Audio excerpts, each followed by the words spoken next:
is a toxic ideology. It's a cult. And what I mean by it's a cult, it denies reality. It hates everybody who criticizes it, attacks everybody who criticizes it, just like any cult. If you believe it, you're a traitor, you're a self-hating Jew, you're a terrorist supporter, you're a Nazi, and they repress anybody who criticizes them. They can't tolerate it, because to identify with it is the identification. Identification means the Latin word idem, which means the same, and facere, which means to make. Once in your unconscious, you make yourself the same as. Then as soon as if I'm a historical victim, and if Israel is my redemption, then as soon as you criticize Israel, you're attacking me because I identify with it. I have no capacity to think objectively about what actually happened. I don't even care. If somebody tells them what happened, I won't believe it. It's so blind, it's so narrow that there's no debate, there's no discussion. They know how weak their position is. What pumps them up is the support of the evil empire. You know, first the British and then the American. And what pumps them up also, if I may say, is the collaboration and cowardice and opportunism of the Arab regimes. It starts with a simple question and ends in objective reality. Through our journey from there to here, we find one another and ourselves. And as the next 24 hours breaks free from our last, we gaze onward in reflection of the day. Come to your own conclusions. Stay vigilant. Welcome to the Daily Wrap-Up.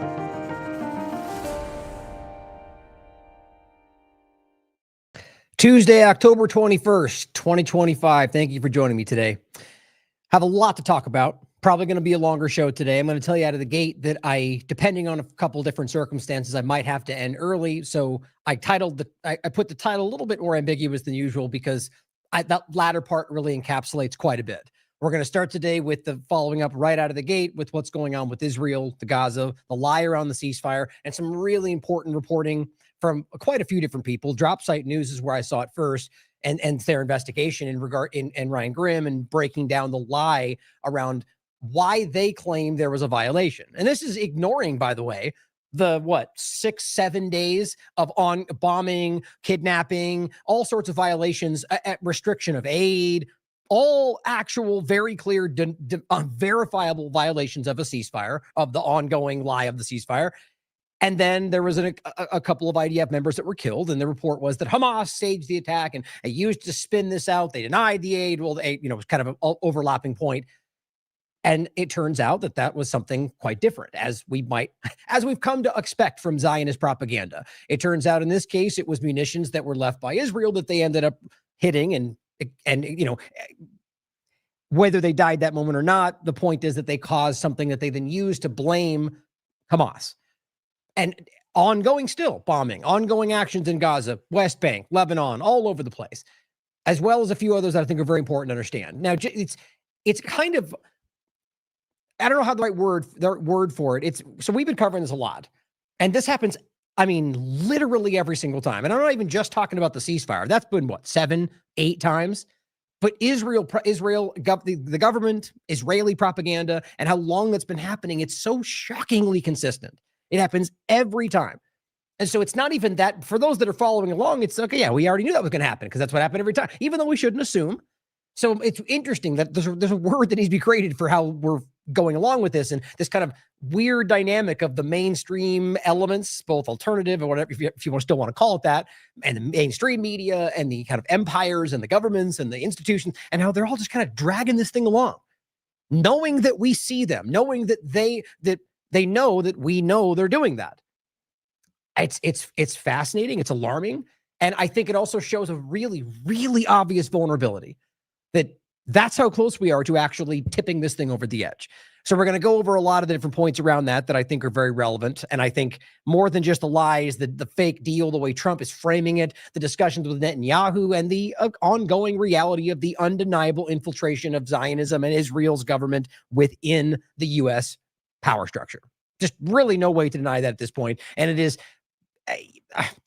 willful ignorance, to say it very nicely, for people that choose to ignore the obviousness. And this is not an opinion. These are verifiable realities, now even coming from even corporate media in some ways. But we'll also talk about quite a bit. And this is where so many topics, from the overlap of like the No Kings protest, the lies about violence, the building narrative of the left and violent terrorism, and the Antifa overlap to that, how ICE is using both of those things and really going after whoever they want. The ProPublica report, which is very important to understand, it's way more than 170. We've been watching the entire time, but proving 170 people that were detained without warrant. They were many of them U.S. citizens. I mean, it's just, this needs to be a come to Jesus moment for people out there that believe this administration is doing anything in their favor. No different than the last administration, left and right, and as far back as you want to look if you're really paying attention, in my opinion. But there's a lot of different points around this that are very relevant, and how it's affecting your rights in this country, and how it begins to affect and has long affected people's rights and livelihoods all around the world. But it has definitely come home, and it's been that way for quite a while. The overlap of George Soros and what that means when they frame it as political influence without really proving any violence, and realizing that that's creating a precedent to go after anybody using money to try to push back against political, persecution or whatever else. And that's not to say that's what Soros is doing. It's just clear that those things are not on the table, in my opinion. Soros or Obama or any of them, you think they're going to be held accountable? I certainly hope so, but I'm not holding my breath. And so we'll go over how this is all playing out and how it mixes together. And I mean, in a very obvious way, like I said, with Antifa and ICE and Israel, there's something much more here. And as I've said many times, it obviously comes together when, the agenda of Israel and the U.S. probably differ in some ways, but it always comes together when it's about the control of your life, the influence over what you can say and think and buy and everything else. And I think it's very clear that right now we're in probably one of the most precarious moments in this country in that regard that I've ever seen. Now, it's possible that feels that way and it felt that way in past events, but I think there's something unique about this, at least from what I've investigated and what I can see. And so a few other points we'll get into, but I'll leave it there to start. So let's start with Israel. And actually, technically one point, which very much does relate to that topic. And it's an article that Carrie Weather put out that I think is very much worth your time. And it's very well done. It's called "The Charlie Kirk Hysteria is a Blueprint for the Future, Political Chaos." And this is not even getting into the lies and manipulations around the entire story, the lack of it's about how it's being used, whatever actually happened. And it's fascinating to see how obvious it is. And, makes you wonder whether it's actually is that the majority or not? You can decide, read the article, but what's very clear is the power structure is very much using these kind of things. This one in particular, and how it is building something for what seems to come next. Very well done article. Carrie hopefully writing more as we go forward for TLAV. Now, that was just to make sure you saw that when we started. Now, we're going to get into Israel right out of the gate here. Now, I'm going to include some of the shows, the recent shows that we did around this, to just set some points in your mind. Israel was always going to violate the ceasefire. We weren't psychic. We just knew that because it was obvious around how it's always been going, what they were saying in the Knesset. This wasn't even assumption. It was basically outlined, just like it was last time. And we weren't psychic then either. And as ISIS-linked gangs continue their Gaza killing. Now, to be clear, the show was done after they'd violated it. My point was we were saying the same before it ever happened. Based on, in many cases, and this is my opinion, and as well, what they said in their government and what they were planning to do and what they've done in the past and all of that. But importantly, ISIS-linked gangs continue their Gaza killing. ISIS-linked gangs that have been proven, and just for one point on that, I don't have to rehash the whole story every time, is to just show you the Haaretz article from the leading Israeli newspaper that very clearly points out. Now, whether you can get into the nuance of it all, what this has to be taken as absolute fact is that they discussed this, and you can prove that they did. So in their political situation, their Congress, in Knesset, they're discussing about the provable reality that these Gaza militias, the gangs, the whatever they're calling them, that gang is important for something that Trump says, are linked to the ISIS groups they claim they're always fighting. And if you understand beyond that, you know that ISIS and United States and Israel have been funding and working, manipulating through ISIS and Al-Qaeda since their initiation. It's we have to move beyond these blatant misrepresentations and the facts that people like James Corbett have nailed to the wall. And both sides, of course, in case you missed that point. But the idea that they discussed this and Netanyahu said, what's wrong with that? We're using it to fight bad guys or whatever he claims. So just recognize how clearly they are working with ISIS elements in these, everywhere, to be clear again, but in this conversation. We also followed up on the 18th, how the U.S. government is gaslighting Americans. We're going to talk about some of that today. And that's really just about the larger picture. This was about the current power with the right and however you want to see it. But the reality is it's left and right as far back as you look, and they're gaslighting us. And right now, more than ever, the culture war, division tactics. It's always been there. It's at an alarming fever pitch right now, and it's being led by some of the most, the people that really do not care about most of the things they claim they're aiming for, which seems like you could put that together better, but it's very obvious. And that's why in many ways it's falling apart. But Israel has violated the ceasefire every day since it began, provably. And I've shown you the videos. I've shown you them praising it. It's, and I'm not talking about Netanyahu in front of the corporate media. I'm talking about what Ben Gvir says, what people in the government say. It's not debatable. So starting with drop site report, or actually these are two things to, again, this is the one we're going to start with right here. But this is from the 20th, this post the 19th. 135 mutilated Palestinian bodies were returned to Gaza and were traced to Israel's, guess what, said Yemen base. And this, if you don't remember, this is the report called Welcome to Hell that the Israeli human rights group B'Tselem outlined. Welcome to Hell, the Israel prison system as a network of torture camps. And they make a real clear focus on the rape that took place, which we can all prove in said Yemen. If I'm saying that correctly, I believe that's how it's pronounced now. And I looked it up last time, but it's been a while. So the point is that this is something that all these mutilated, tortured bodies, they all tie back to that. And there's way more than 135. We have examples of last time people reporting organs missing. Last time in the last report, it's like a couple days ago.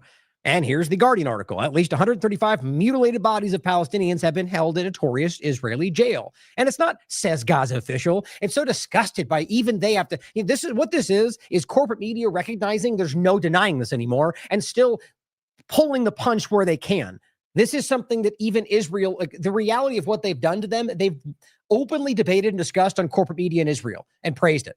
There's just no getting around this. Of course, they'll lie when they point to it on corporate media and Fox News and One America News, and they give you the one-sided view. And really, even the left media, that when they pull punches for Israel, the point is this is not October 7th forward. Okay, this is Israel in its entirety and what they've always been doing. So the point is that they return these bodies, knowing that they would be seen. Doctors in Khan Yunis said autopsies clearly indicate the Israel carried out acts of murder, summary executions, and systematic torture. Now, in the case of how they're looking at this and what they're reviewing, or what they're reporting, yeah, you can question whether they may lie about that. I think it's pretty obvious this is the consistent reality. My point is that these things have happened and have happened in this event are undeniable. Victims blindfolded. Remember when they dug up Al-Shifa and they found that the mass grave of women and children and elderly all blindfolded and bound behind their back? Yeah, and nobody cared in the corporate media. Same thing happens every single time.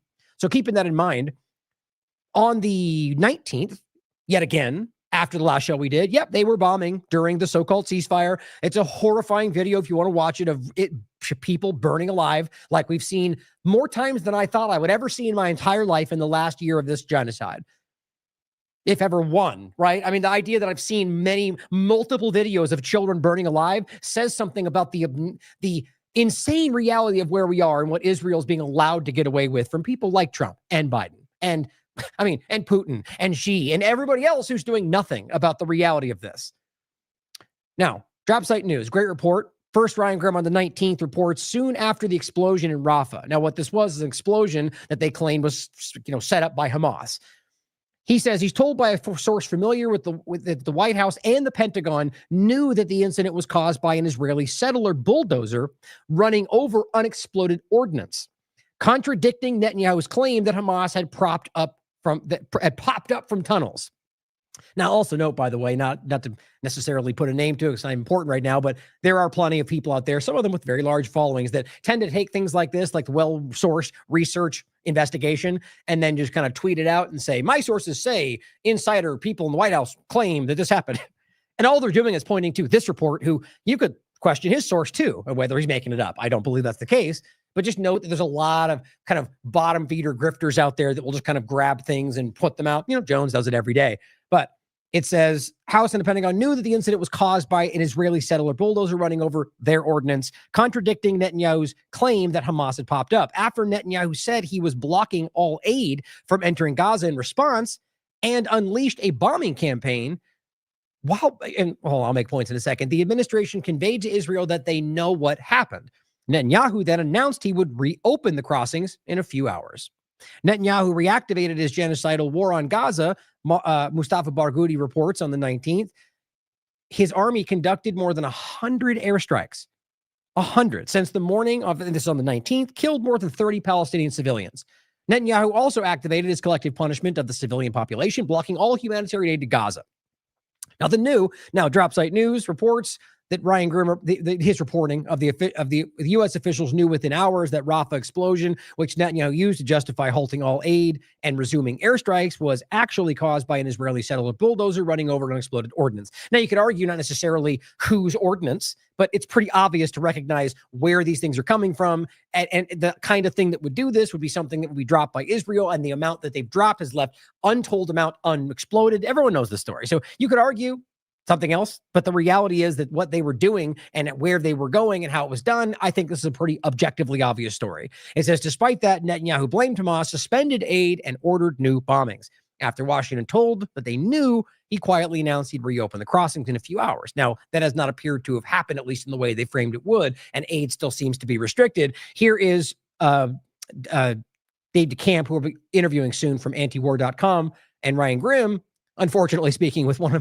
American News, but hey, at least he's having the conversation with them and putting it out there. I will note that somebody like Matt Gaetz seems to stand out as somewhat very obvious of an example of somebody who, just look at what he was saying before when he wasn't doing this job, that really it's an opportunist moment for him, which that's what I think, but he's still putting them on and allowing people that I think have the right of it to put that out there and giving it reach. So good. That's the way we have to look at this. Now, I'm going to make a point about that AIPAC guy in a minute, about when I said, yes, raise up the guy who's refusing AIPAC money. Well, there's more to the story. I'll still point to the fact that he did that, but it's an important point to realize that there's a lot of opportunism out there. Israel is collapsing. The reality of its agenda is wide open, and people are slowly starting to recognize they can't keep towing the line. People that have their entire careers. And so you're going to start to see this happen. But either way, my point is to continue to say that people say it, point to it, but just question them, recognize they could be doing it for their own benefit, like anybody else, like myself included. Question everybody, guys. That all being said, I just make it clear that I don't think Matt Gaetz is an honest actor in all of this. It's a good discussion to point out what they're reporting about what they saw, which I think is not new in regard to what Israel does every single time. And I honestly, to add to it, like last time, I think that Donald Trump and Netanyahu had a discussion about when and how they would play this out. That's my opinion, but it's happened. The last time was not. The last time was a verifiable point that in the second phase that they would deliberately stop it and blame Hamas. This time, I just think it's probably most likely the same. And what are you learning regarding the impetus for this violence in Rafah? We've got a map here of the site in question, so walk us through your observations. Yeah, so on Sunday, the IDF reported that there had been an RPG attack right here if you look at the screen there at what used to be the Rafah airport. It's still called the Rafah airport. It hasn't operated in some time now. They also said that some snipers had come out, that the IDF was trying to clear a tunnel, and that some fighters may have been hiding out in this tunnel. But what's important for people to understand when they look at this map here is look how far behind enemy lines this Rafah airport is. So you have IDF positions right nearby. You have absolute moonscape rubble as far as the eye can see. And you don't have a tunnel network that connects to the rest of Gaza from there. So there are... And in case you missed the point about being behind enemy lines, is just to argue that there's no way, so they've just been, they're at the tunnel point, you could argue maybe all the way from a far away, but that doesn't seem to be the reality based on what they've been doing. Overall is that this is on their side of it. And they just end up, I think what happened was they got embarrassed by the fact that they did it to themselves and just said, let's just blame Hamas. I think that's what happens every time. Again, that's my opinion. Two possibilities here if the IDF story is accurate. Either some Hamas fighters managed to somehow sneak through this rubble for many kilometers, get behind the enemy lines, and then launch an ambush, or that just days after agreeing to a ceasefire, or they've been hiding out in this tunnel for 8 months at this point, because the IDF has controlled this area for roughly 8 months at this point. How they would be provisioned, food and water. So those are the two credible possibilities. Now, what I was told by a source familiar with this situation is that shortly after this happened, the Americans had intelligence that what happened was that a bulldozer that was operated by a kind of settler company that is destroying homes in Rafah, the homes that remain standing, had run over either unexploded ordnance or some type of improvised explosive device that had not detonated during the fighting that had taken place in Rafah many months ago, and that the United States then relayed to Israel that they had this intel, that this is what had happened, that we know there's enormous amount, there are IEDs and there's enormous amount of unexploded ordnance from shells in particular, but also from bombs dropped from the sky that hasn't blown up, and when a bulldozer runs over that, it might blow up, and that's what happened. And well, hold on, I want to draw a fine point on that, Ryan, because if that's true, it would seem to suggest that White House officials believe Israel has lied to them. Is that what you're reporting? Yes, that's what they believe. Nothing new there. And when they conveyed to them that they knew what had happened, if you notice, shortly after that, Netanyahu said that he was opening the crossings back up. Is what he said. He said, all right, because of this attack, we are closing, just like they did on March 2nd, we're closing all of the crossings, and no food, no medicine, nothing is getting in. After this message from the White House was relayed to Israel, Netanyahu announced, actually, we're going to reopen them on Monday morning, which is just because of the time difference, just a few hours later. So the closure. And that's not really what's happened, right? Just glancing right now again, check before I started. As far as I can tell, they've slightly reopened some and have pretended to allow more aid. It's not zero at the moment, but remember how this goes. From the very beginning, 500 trucks a day, including fuel, they were already food insecure. That's well below the mark that the UN and everybody else was saying, even back then. That's when Gavir was saying caloric intake and withholding them. They were doing that before October 7th. Okay, so, and beyond that, they just pushed it even harder. So my point is that all they did was sort of pause it to nothing and then bring back a small amount and act like, okay, we're complying. They're not. They're still completely in violation, even as of right now, as best I can tell. Sure. Of all of these crossings, this major dramatic move that Netanyahu made was then fully reversed within a matter of hours. But wait, you attribute that to the fact that the U.S. officials basically called Netanyahu out, that Netanyahu had this story about the violence. U.S. officials say, we actually know that you're not telling us the truth, and then that explains the reversal. Yes. But that's not verified, right? The idea, who can speak to what their intention was and what they thought? But I agree. I think, or rather, I don't know if I agree. You could argue that them pointing it out, my gut would tell me that the fact that that's being pointed to is probably because somebody out there wants that to be seen. The idea that somehow they're pushing back against the Israel government, I don't know, maybe. I think it's always multifaceted. I'm of the mind that there are people in the government even that are very Zionist infiltration over this government, want the power Israel gives them, but I think there's a mixed bag with everything we're talking about. So whether or not that was how it worked out or not, the point to take away from it is that they've used all of that to claim that Hamas violated the ceasefire. And even if you think that's what happened, you're the 6-7 days before that of nonstop bombing, or rather not nonstop bombing, but where they bombed every day during a ceasefire, people being kidnapped, the food and the lines we'll get to, all of this were violations and still are, even as it stands right now. So this is just such a dishonest game. And I know you all know this already, but it's important for posterity to get these things out there, to make sure we have them on the record so you could look at it even as we're being wildly suppressed every time we go live, because that's just the way the world works today. But as Caitlin Johnstone says, no matter how much you hate the imperial media, you don't hate them enough. And here is what the Washington Post had to say. On the 19th, I showed you the video of civilians burning alive in their homes. It says Gaza ceasefire is cracking. Hamas is to blame. That's how, this is what the Wall Street, the Washington Post, and pretty much every other group, even the ones pretending to lean in the direction of maybe being honest about Israel. Israel has killed nearly 100 Palestinians since the ceasefire began. That's a reality, guys. I've been covering it the entire time. Now, here's the frustrating part. This is the false world that the mainstream and the mainstream alternative media operate in, is that you have this reality, right? We know they've been violating. I can literally prove that to you and have every show so far. Then you've got the media that comes out and goes, Hamas is doing it. You've got the U.S. government that comes out and goes, Hamas is doing it. You got the mainstream alternative media that comes out and says, Hamas is doing it. They're all lying to you. And then you get this extension of the Zionist, I guess, MAGA overlap that comes out and goes, the recap the past week. Hamas films themselves executing over 100 Palestinians. It's not true. The reality is you have examples of the ISIS-linked gangs that we'll point to in a second again that were executing people that we can prove, we've already covered it, that they claim were Hamas. And you have examples of Hamas killing some of these ISIS-linked gangs and them calling that Palestinian civilians. Now, is there a place in which there were Hamas members killing civilians? Certainly possible. Not as best that I can tell. You can check for yourself. The point was, well, they were pointing to, we already know where these gangs they were working with. And even on top of that, the idea that Hamas would do that makes no sense for the agenda they've been laying out. And even continually with even another example today, showing you how well they were treating even the other people, the IDF members that were holding the hostages, the detainees, apparently having beach days. It's not a joke. It's coming directly from one of the people, one of the hostages on Israeli media. I'll show it to you in a minute. So my point is, none of it really adds up, and the facts disprove that. And then he says the media is silent. Are you kidding me? You mean aside from literally the independent media? Like I was like, even I talked about it. So mainstream alternative media screamed about it. Hamas. Mainstream media screamed about it. Hamas. They did that. Look at them killing people. I talked about it and said they're lying about it. And his answer is the media is silent. He's just creating a false impression for you to think that you're on the rebel team fighting the deep state. And we're trying to point that it's why. And that the lie is you fighting against the reality. It's insane. Hamas launches RPGs at Israel troops, he says, murdering 2.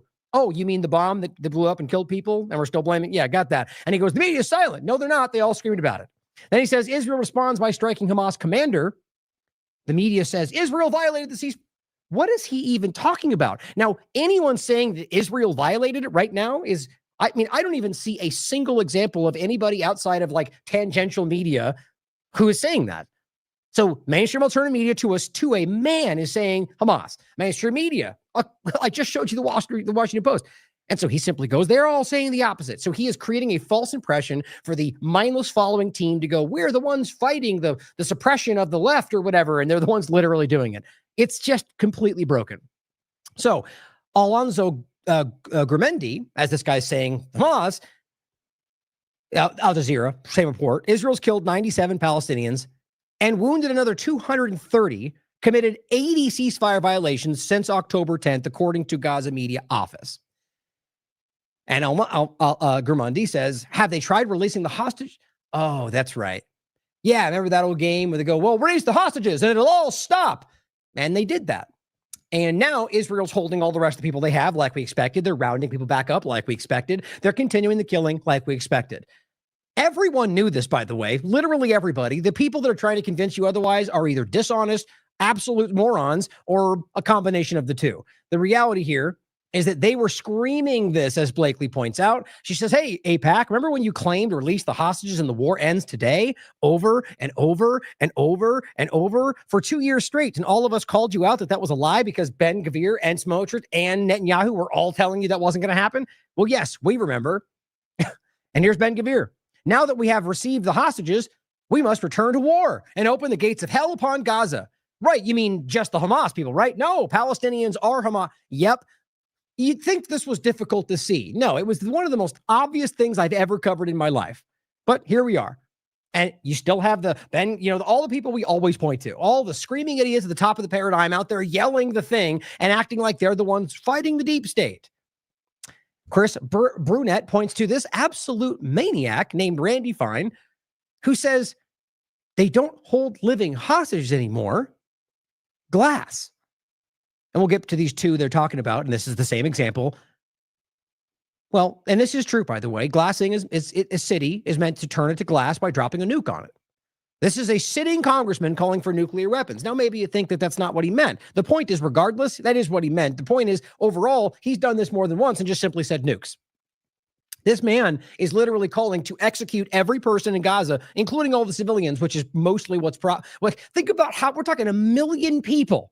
If not 2 million, as the claims they say they didn't kill as many people as they're the ones telling you 1.5 has to move. They know they killed 1 million people. The point is that 1 million at least.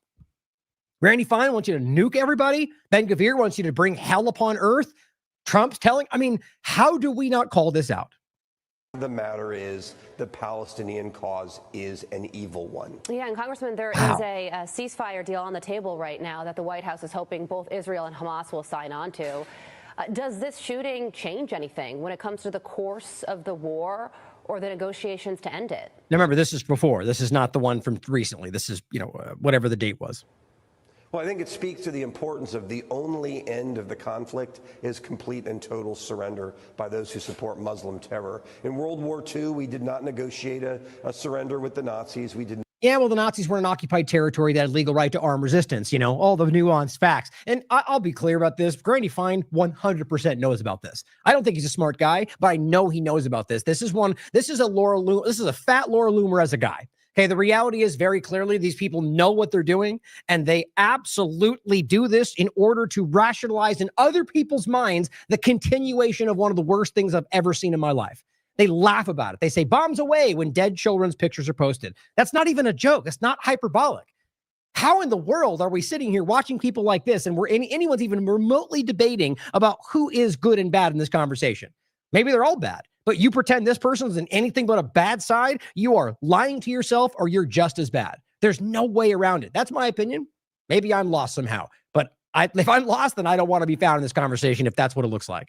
Not negotiate a surrender with the Japanese. We nuked the Japanese twice in order to get unconditional surrender. No, and he's an idiot or he's lying because that's not even remotely what happened. And anybody will tell you that with any brains in the conversation, that they were 100% in retreat when they chose to do it. We just talked about this.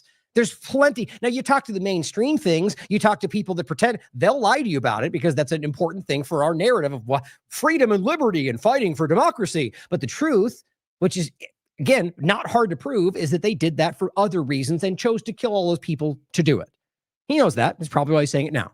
That needs to be the same here. There is something deeply, deeply wrong with this culture. And so recognize he just said, to be clear, that's what he's calling for, to nuke Gaza. A surrender with the Nazis. We did not negotiate a surrender with the Japanese. We nuked the Japanese twice in order to get unconditional surrender. That needs to be the same here. There is something deeply, deeply wrong with this culture, and it needs to be defeated. We heard in... And what he's talking about is Muslims, guys. That's it. Muslims. That's the same thing Megyn Kelly's now saying. We just don't want Muslims in the country anymore. That was literally what she was just saying. And I think I have it toward the end. I'm a loss for who these people think. Who are they talking to? Like, I swear, if we're at a point where this is, if this is what majority of this country thinks, then I don't know what I'm doing this for. I don't believe it. And I think you can prove it. I always say that to make a point. It's astounding. The kind of people that are leading, rather ruling. Assault Rod, again, this was the point she already pointed to, as Ben Gvir says, now that we have received the hostages, we must return to the war and open the gates of hell. So just let's not miss the obvious. How many times they said, return hostages, the war will end. But then I could show you how they were going, no, it won't, because we don't care about it. It doesn't matter. The Fox News, CNNs of the world, and the mainstream alternative media on left and right, we're all too happy to parrot the lie, and they're still doing that. Just it's time to wake up and see it. As Assault Rod says, seems important, so obviously there's no media coverage, of course.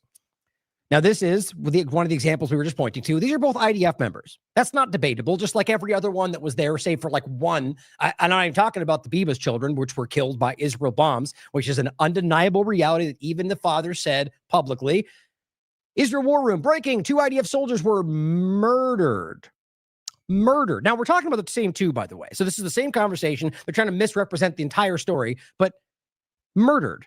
The terrorists emerged from a terror tunnel and attacked them. Oh, you mean not rolling over ordnance and blowing yourselves up and then blaming it on somebody else. But the point is, murdered? Aren't you at war? In what world do you say murdered when a soldier gets killed in a war? When you're always the perpetual victim, no matter how that looks. And that's what Martyr Maid says. America's recent wars have been misguided disasters, but at least we don't have the gall to claim our occupying forces are murdered when they were killed. Yeah, they do, though, to be honest. It's a good point, but I've seen Trump and Biden and Obama. I've seen them all do it every time.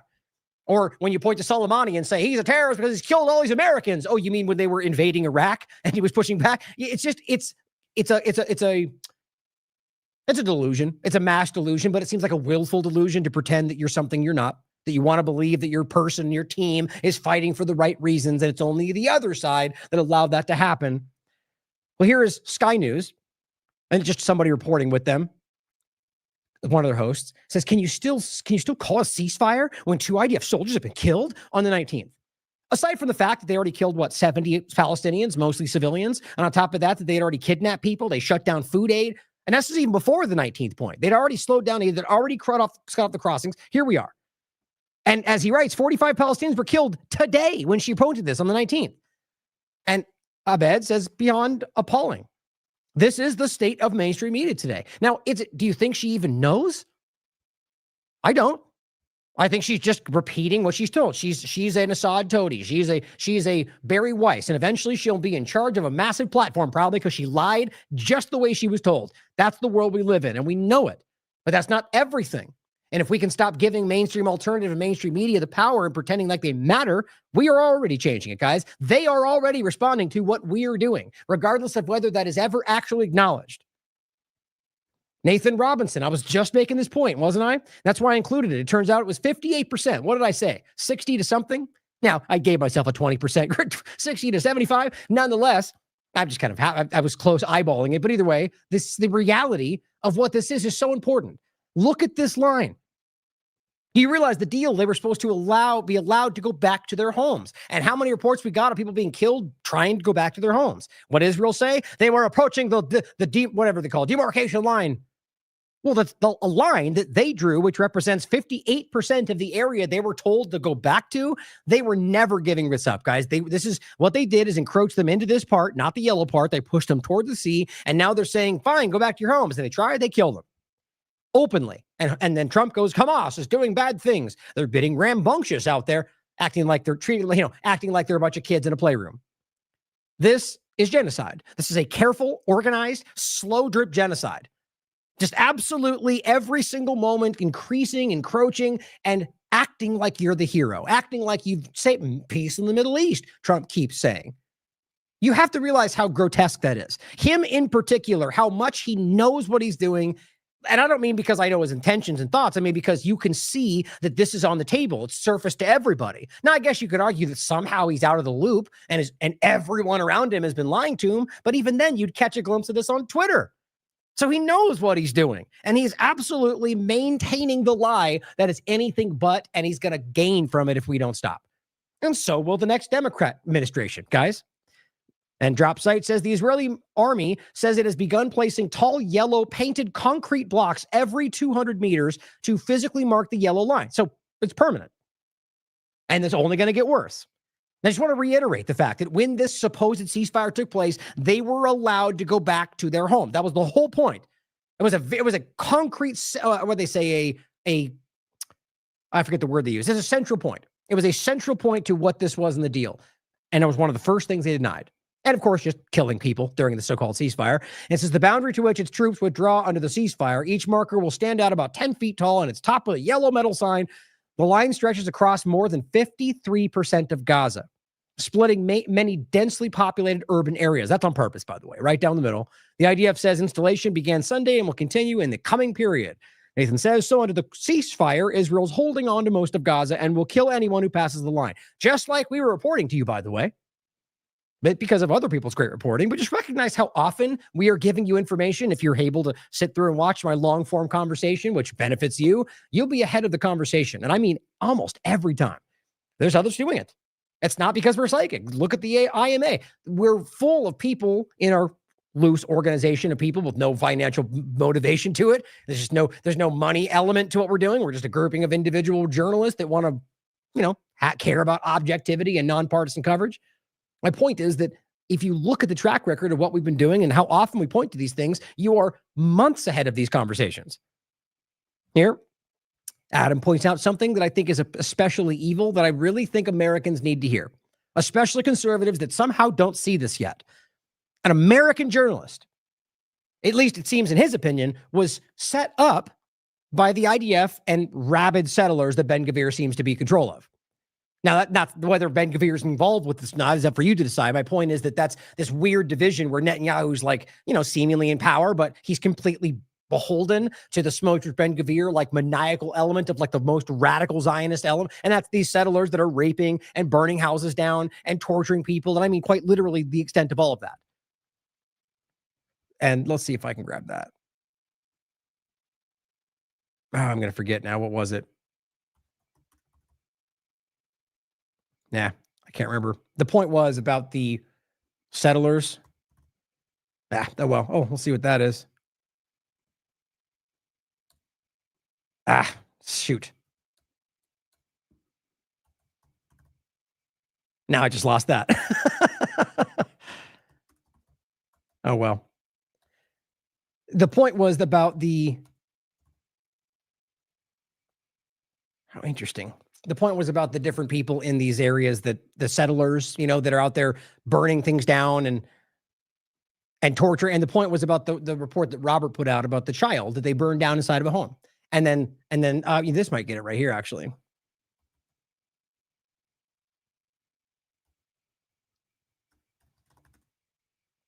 Yeah, I think this is it right here. Just from something Adam shared. Oh, guess not. Now I'm going to let it go. There it is, right there. Look, this is even Times Israel. So I'm glad I found it, because I hate when I mention something and then I can't put it forward. So there's an article that Robert covered that went over this, but Jewish extremists taunt ollies on the grill at slain toddlers' relatives. This is from 2018, way before October 7th. And they literally burned a family's home down with a child, a toddler, this kid right here. I thought, yeah, right there.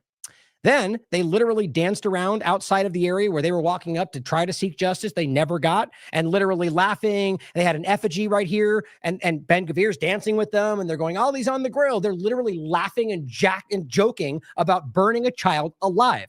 If you don't see what that shows you about who these people are, not every Israeli, not every Jewish person, but this grouping, and what they've done to this country and lots of countries in the world, then I'm telling you, you're being dangerously, willfully ignorant. We're going to get to in a minute more points about the, like the point of the effigy discussion of what's going on with no kings. Like if we get there, I'll wait to get to that. But screenshots reveal that after learning the IDF is luring American journalists into ambushes for Israelis to kill, the U.S. Embassy has refused to offer any assistance. And this is him posting it himself, guys. This is a guy reporting on the ground. His name's Jasper Nathaniel. He says, on the first day of the olive harvest, on October 19th, the Israeli Defense Forces leads a group of farmers directly into a brutal ambush by armed settlers. Now, you could argue that he just happened to be there, and they did that, which they do all the time. Allow these settlers to literally kill people, and the IDF will protect them when they try to fight back, or when like Palestinians try to fight back. So you could argue it was he just happened to be there, and they were going to go after the Palestinians. The point is they knew he was there. An American journalist, their greatest ally, and they allowed him to almost get killed by these settlers. These people need to be in prison, he says, and the people of this village and all across Palestine need to be protected. Enough is enough. Here's a woman that they beat to the ground. Now, he posted this. The U.S. Embassy said that no, they cannot protect me. The U.S. government responded to a U.S. journalist who is in Israel, and they said, look, we can't do anything about it. They tried to kill me today. Sorry, too bad. So, this would be a major diplomatic crisis were it any other nation. Yeah, it sure as hell would be. But your government is either too afraid or too beholden to Israel to do anything about it. Or, that there's an American kid that's still stuck in Israel. Did you forget about that? Where did I put that? Son of a gun. We'll get to all this. This kid is still in Israel. He's a third-generation Florida American citizen. He is still being held in an Israeli prison for over 8 months now. Your government hasn't even commented on it. Well, save for this one person. Maybe I'm wrong on that because I haven't seen anybody, though. This is the first congresswoman that I've seen make a point about this. Good. And you'll notice it's somebody they're going to probably call a terrorist because she dares to point out what they're doing. We'll come back to it. But yes, it would be. If it was China, Iran, or anywhere else, they would scream forever. And rightly so, because it's a big deal. But they don't care. They don't protect Americans when they're in danger because Israel is in control, apparently. Here, here's the video he posted. Here's what he was saying to them. He says, just going to let this one speak for itself. Sure does. I almost got killed yesterday when you did that. Yeah, you led me right up into an ambush. I almost got killed. 100 people chased me. You know that? You were right there and you left, and I got chased by 100 settlers trying to kill me. I could be dead. I could be dead. Yeah. Listen, they want to investigate the assault. Okay, They yeah. need your help. Yeah, you're going to be Can you investigated help? too, though, because you're part of it. Can you help them? Yeah, absolutely. Yeah. Yeah. So it was doing some propaganda. Propaganda. Yeah, Yeah, I almost got course. killed yesterday. Yeah, Is that but propaganda? So they start filming him. They're covering their faces. At first, he was trying to get him to put his phone down. You could tell. Like, this is what guilty people do. They are aware, in my opinion, that they are guilty, and two, that they know they have support. You know what it reminds me of? What ICE and people are doing right now in our country. The way that they're acting, the way that they're conducting themselves, because one, they know they're guilty, and two, they know they've got the backing of the empire. It's very clear to me. You saw the video. You saw the video. If we don't care, we just don't come here and try to protect you. But we care. Oh, and we got the police to investigate. So has he been this arrested case. yet? Has he been arrested yet? The guy who We did are it? looking for him, and Okay. then he will arrest him. Okay. Of course. That's not true. Good. Good. Those people are charged to take some DNA and all those things. Yeah. But without film? Okay. So, just in case you're not familiar, that never happens. Quite literally, these settlers are protected by the IDF at the barrel of a gun every single day. There's people out there that are in the West Bank that put videos up almost every day about the way that they're stealing land, burning olive trees, bulldozing homes, and that they're literally allowing that, protecting that, on top of the worst, on top of the burning of the homes and rape and torture and the most vile, sinister type of things, like vitriolic, like doing it for hatred. Like saying those things, right? Like anyway, I've done this long enough to be able to see so many things that it never leaves you. And not even getting into like the more not, violent, like just where he goes off. I don't take it. Somebody else will, right? Just coming right out and making it clear. Yes, we know we're doing it wrong, but you know what? I'm going to benefit before somebody else does from it. And then acting like you're the victim. So they're investigating, but nothing will ever come of it. Because if you want to look into the reality of what happens, that never actually happens. People will literally execute Palestinians. There's one where a guy got shot in the back walking away and they let him go. It happens every single day in this country. Here is a video that Mel posted of apparently the actual when it took place. So now what I want to point out, if you look, see how all these guys up here are, these are the settlers. Now you notice how they're all wearing like the wraps on their head. Like so they very much, when they want to, will dress up and try to present as Palestinian. Now, just to be clear, this is not what happened here is very, very documented at this point, especially since the American journalist is screaming about it.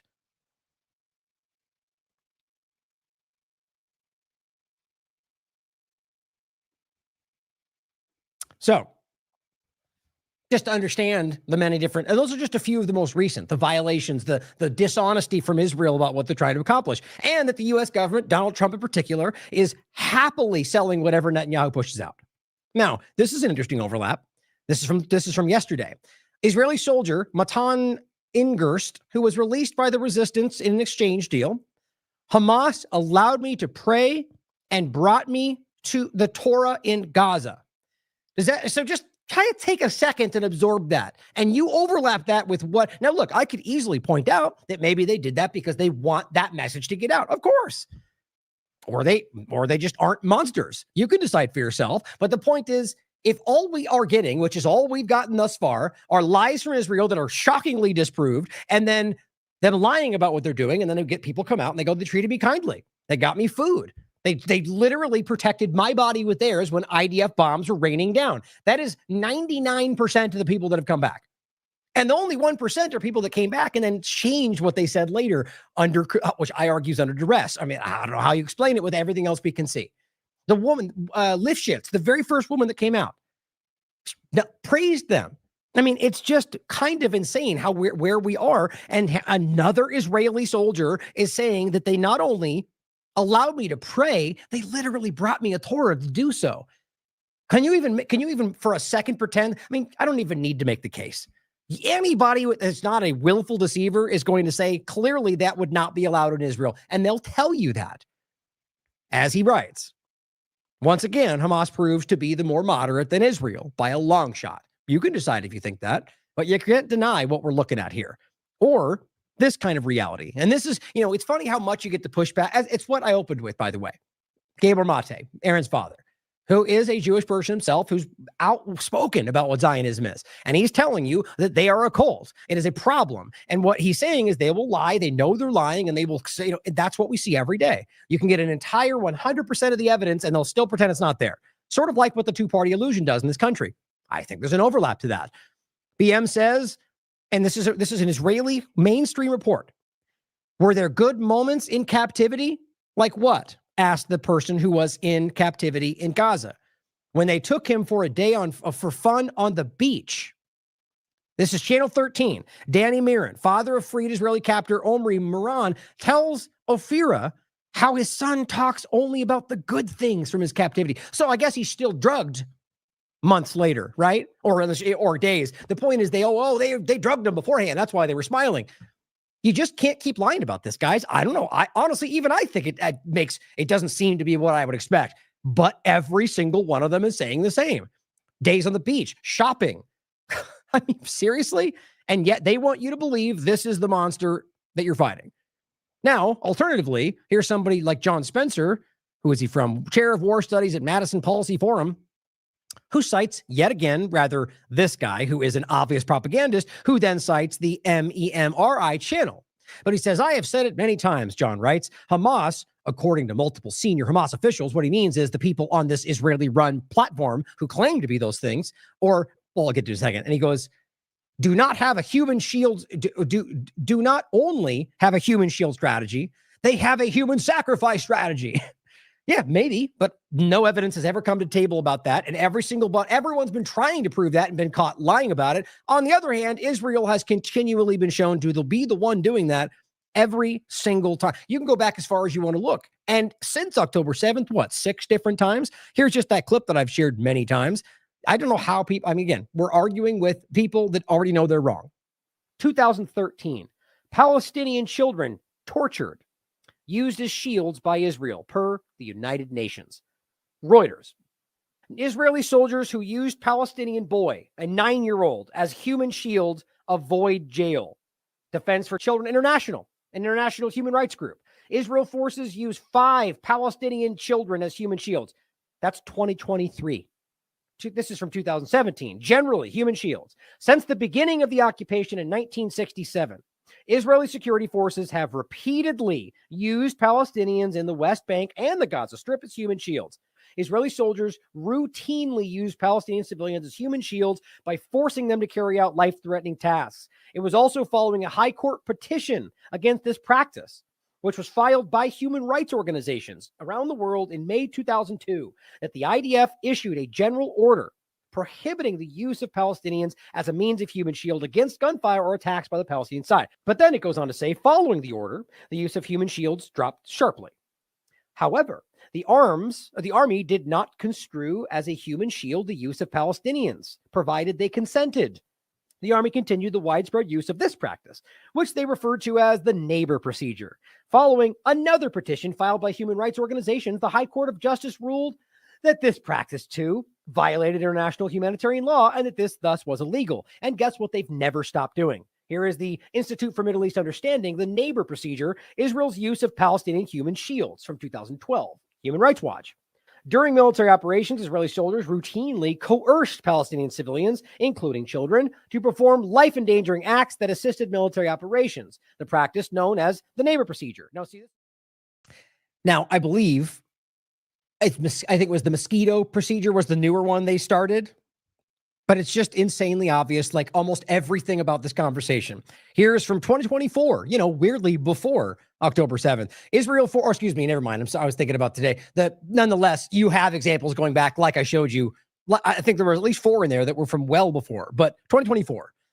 So this is during the ongoing genocide. Israeli forces in Gaza, quote, use civilians as human shields against possible booby traps, whatever the logic is. They tell you this is what they do. This is mainstream media even. Here is Haaretz from Israel. It's a killing field. IDF soldiers ordered to shoot deliberately at unarmed Gazans waiting for humanitarian aid. Not exactly the right point. I thought that was different, but nonetheless, important to see. And, oh wait, let me make sure I got this too. Make sure you guys have these. Good. Always have the source material because that's how we roll. And the show we did, November 9th, 2023, the open secret of Israel's use of human shields. Just take a look at the picture that you can't deny, as well as every other time with this kid's arm literally belted to the front of their car, or the guy who was tied to the front of the Jeep in the middle of summer over the genocide time frame. I think it was 7 months ago, and literally melted his skin on the front of the Jeep, and they used him as a human shield. All of this is provable. All of it is documented. Now, this guy posted this out, and he says, the call for the death of their own population achieves their political goal. And that's what this guy is saying. Hamas official said, Hamas is ISIS and is planning to establish the caliphate. Guys, that's the dumbest. This is such a great example of how we know for a fact that they're deceiving you. They're ideologically not the same thing. It doesn't even make sense. So what we should know is that MEMRI, this is what they're showing you right here. This platform is you could prove, even look it up on Wikipedia. It was founded and is currently run by Israeli intelligence. Not former, literally current Israeli 8200, Unit 8200. Easily verifiable if you care to look. And the platform has been repeatedly caught lying. But I think you already know that, John. But I post this. I did this video in response to Loomer using the same platform, or Alex Jones using the same platform, or Elon Musk using the same platform. And isn't it funny how every time you get these major shift claims, it always comes from that weird Israeli intelligence-run platform? What a coincidence. Guys, if you think for a second that Hamas would even, it's like saying as a Christian platform that we're a part of the Muslim overtaking. It's stupid. Now, it's much different, much more extreme. But to say that Hamas is like ISIS is insane, especially since Hamas is the reason ISIS isn't in these locations. And on top of that, and again, post a long time overlap, we have the Gaza, the ISIS-linked gangs that Israel has essentially allowed to populate. My point is that going back before, you could prove that ISIS was literally at odds with Hamas. There's public statements and provable reality. Anyway, it's just wild to see how often this happens, and their narrative is collapsing. I think most people are aware of this. So Trump, who either knows about that, doesn't care, or is being played by everybody, you can decide which one makes you more uncomfortable. Trump on the disarmament of Hamas. He says they promised they would disarm. They said they would. Well, let's not forget the proof that we showed you, mainstream coverage, the actual deal itself, that Trump allowed them to rearm, allowed them, the deal, not just Trump, but the deal, they all did, Israel, everybody. They allowed them to include that. So if their whole point was we can't allow them to exist and we can't allow them to have arms, well, what they did was literally make a point to allow that so they could point to it to then take the next step. Not hard to understand. And yet, as soon as you left, Hamas executed 7 people, and then they went on. Nope. I mean, it's left, right, doesn't matter. It is the narratives they put forward, and they're one thing. When it comes to the real agenda, sort of like the government. To execute 30 more. Yeah. Do you believe they really will disarm? Well, they promised they would. They said they would. It's down that they would. No, they said they were gang members. Now, what he means is eventually, so the point was that, they're supposed to be able to control things with the police or whatever. And then at some point, with really not much definition, that they're supposed to be disarming and moving back. But they made sure to include them and made sure to insert that point many times over the many processes of Israel and Hamas going back and forth. And I think it's obvious that they need Hamas as the reason. Okay, if Hamas wasn't there right now, and let's just say there wasn't the obvious other choices of his Palestinian Islamic Jihad, because I guarantee that will be their next step if they have to. But let's just say it was just Hamas and Palestinians, and Hamas wasn't there. How are you going to make sense of this? How are you going to say, well, then that's obviously what they should be doing, bombing and executing and terror. So they need them as the scapegoat. Et cetera, but gang members, et cetera. Oh, here, hold on. Well, they promised they would. They said they would. It's down that they would. No, they said they were gang members, et cetera, et cetera. Ah, yes. They said so what he's saying, by the way, is they were ISIS-linked, Israel-controlled gang members. That's what happened, and I told you. So even Trump is admitting that. Now, what he's saying is Hamas said that. What I'm saying is you can prove that. Now, the only difference in that, or the only kind of sticky point, is that, well, some argue, Zionists would argue, that whole thing doesn't exist. There's no ISIS-linked gangs, except for Haaretz covering it and their Knesset discussing it, and Netanyahu going, what's wrong with that? But see, this is what always happens, right? So Trump says this, it needs to bring it all back around, that there are those gangs there, and they are being funded, because we can prove that, because Israel's admitted that, And Hamas is saying we killed them because that's run by Israel. It's very easy to see how this plays out. So Trump is basically letting you know that they know. He did that to kind of, well, they said gangs, whatever else. Well, yeah, that's what happened. And all they're doing is blaming Hamas because that's either what he's been told to do or he's in line with the agenda for Zionism. Now, they said they were gang members, et cetera, you know. But these are very violent people. This is a very violent part of the world. Oh, yeah. It's not like just the place is violent, right? No. The people that you allow to prosper, to control are violent. Israel is the only reason all of this is happening. Now, that may anger some people, but you can very obviously see the perpetual ongoing war machine, the perpetual ongoing genocide victim machine that never stops. And it's the same point with the U.S. government. They do the same thing all over the world. Now, whether other things would happen by other groups if they were disappeared from the conversation, not calling for that. The point is, well, I am when it comes to what the people that are conducting this, but not like all Israel, all Jews. That never make that point. But if they were just vanished all of a sudden, well, I guarantee somebody would try to, probably the U.S. government would try to take more power. The point is, it would not be what we're dealing with here. Over and over and over throughout the years, there has been, for example, the offer up of let's have a nuclear-free Middle East. You could all argue they're all lying about it, but no, everybody except Israel said yes more than once, and then the U.S. shuts it down because Israel disagreed. Every time. Things like that stand out. Nobody's seen violence like this. If we have to, we'll disarm The U.S.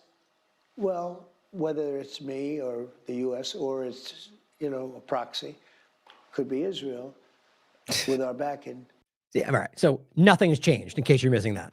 We won't have boots on the ground. There's no reason to. You already do, though, and we can all prove that. So it's just lie upon lie upon lie. They had boots on the ground before that was posted on Twitter recently. We've talked about this. They just lie to you guys. Is there a timeline to get Hamas? And then these ridiculous so-called journalists just kind of let it run right over the top of them. They have their marching orders too. They're not out there for the truth. Hamas to disarm?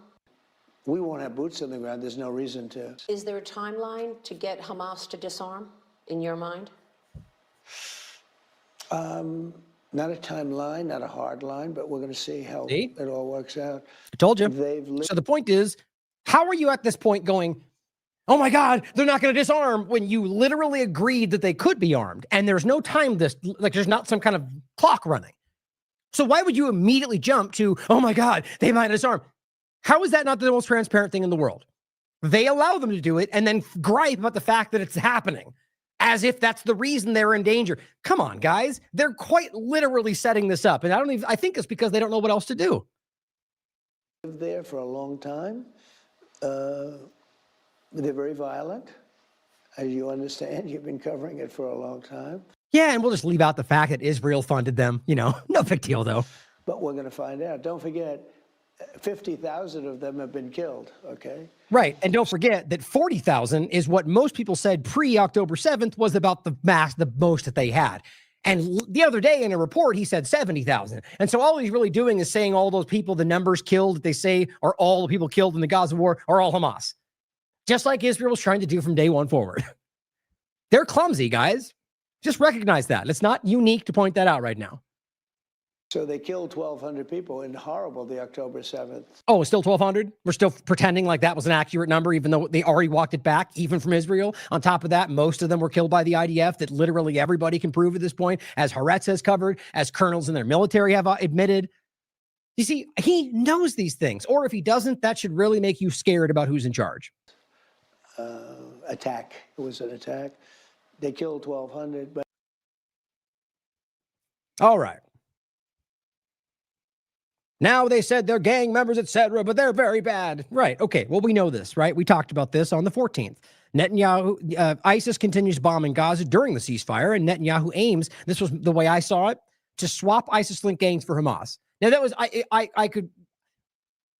I guess you could argue either way it's possible. Like, my point was simply that I think that represents something that they're funding, and it's something that could easily stand in as what they want to be Hamas, or the group that they use as the counterbalance to Hamas, sort of like the PA, like, they've used this kind of game for a long time. Either way, these are the groups. These kind of groups, the Abu Shabaab overlap, the GHF, these are the people that they're working with. And Trump knows that. That's what Hamas is taking out. And they're just, and then, of course, blowing themselves up on a bomb and then blaming everybody else. It's pretty clear what's happening. Benny Johnson, of course, coming in with the mainstream alternative media slant that gives you pro-Israel talking points, says Trump is not playing games with Hamas. Well, why is Trump even they agree to something, right? See, Israel violates it all over the place. But the point is that you have an agreement they made. And you're saying Hamas, but I guess the point is that Trump not playing it. Why is Trump even over here saying these things? If we're to believe this is agreement between Israel and the United States and Qatar and the rest of the ones mediating, Trump is just always playing the game like he's the one totally not involved, right? I'm just an innocent bystander. But at the same time, I'm also always in control of what's happening. You can't have it both ways, bud. And at the end of the day, he is absolutely involved because he's a co-belligerent or literally conducting the genocide, just like Biden was. It's not hard to recognize. But he goes, listen to this scorching warning he just sent them. As usual. Yay, what he said. The thing he did today is the greatest I've ever seen in my life. Thanks, Benny. Time ever.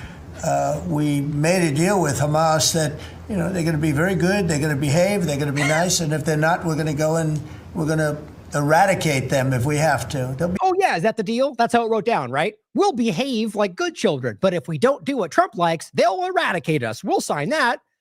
They're such children, the way that they act, the way that and do you not recognize how that's filtering through the conversation? All the different childish actions and the petty words and we're basically being run by a bunch of meme PR kindergarten level mindsets. It's pretty embarrassing. Now, look, you can do whatever you want, but you don't have to be Mr. Adult all the time. The point is that this is like embarrassing for everybody. You're showing a level of ignorance, a level of naivety. It's not just being able to curse. It's like it's a shocking level of immaturity that is completely across this. Some of the most influential 1 million+ followers on Twitter, most of his cabinet, it's pretty sad. And so this kind of the praising is just this hyperbolic framing of how he's just going to go in there and beat them all up if they don't do what I want. And then nothing happens in that way at all. And he says it again tomorrow. Eradicated, and they know that. So they went in. And I don't believe it was the leadership, but they had some rebellion in there among themselves, and they killed some people. I mean, he's just the guy. He's literally nowhere. That's nowhere. What these weird little insertion points, he's just acting like he has insight. The reality is, on one side, they're arguing there was a munition, or rather that Hamas came out of tunnels and attacked them with an RPG, I guess, in some stories. Over here, you've got the reality of them rolling over munition that they probably didn't know was there, killing themselves and blaming Hamas. He just kind of inserts these different points to make it sound in some kind of an internal coup. And it's just frustrating because these are the kind of data points that get spread across Twitter. Oh, we just talked about this on Fine Points. And you guys have probably seen, Bannon made this point, flooding the zone, right? That's a lot of what's happening today. They're just literally bombing the conversation with so much BS, knowing that it makes them look stupid to some degree, but it's about completely overwhelming the conversation with trying to show how they're lying, which in some cases is important. I do it every day. But in order to basically muddy the waters. Pretty a lot of people. But this is a violent group. You probably noticed over the last 100 years, this is a very violent group of people. 100 years. See, he's just dumb. And now what are you trying to say? It doesn't even matter. And they got very rambunctious, and they did things that they shouldn't be doing. And if they keep doing it, then we're going to go in and straighten it out, and it'll happen very quickly. And yeah, didn't he say that in the beginning? Over in day one, he says it about everything. And then it doesn't matter if he follows through. Something happened. The Democrats wouldn't let him. Same thing left does. Pretty violently, unfortunately. So here's another one. Decentered News says, and this is what Trump was saying about peace in the Middle East. President, you just alluded to the violence in the Middle East. What steps is the administration taking to maintain the ceasefire? Well, a lot of steps, and right now it's in the hands of others. We have 59. Oh, did you get that? A lot of steps. Moving on. Every time.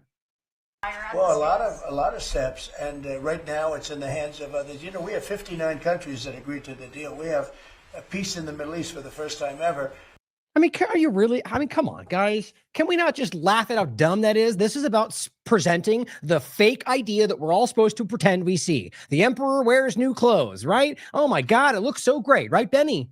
Right, Nick Jones? Oh my God, it's the greatest thing I've ever seen in my life. Winning. every single day. Peace in the Middle East. I mean, at least you could argue that we have positive momentum. That's not true, but at least you could get away with that lie. This is just meant to be seen as a lie. Or he just, I don't know. I can't place it in my mind where somebody could think that that would benefit them in any way other than to do it to just kind of disgruntle and undermine the other side. But when, my thought about the bigger picture of what the government does. So I don't know.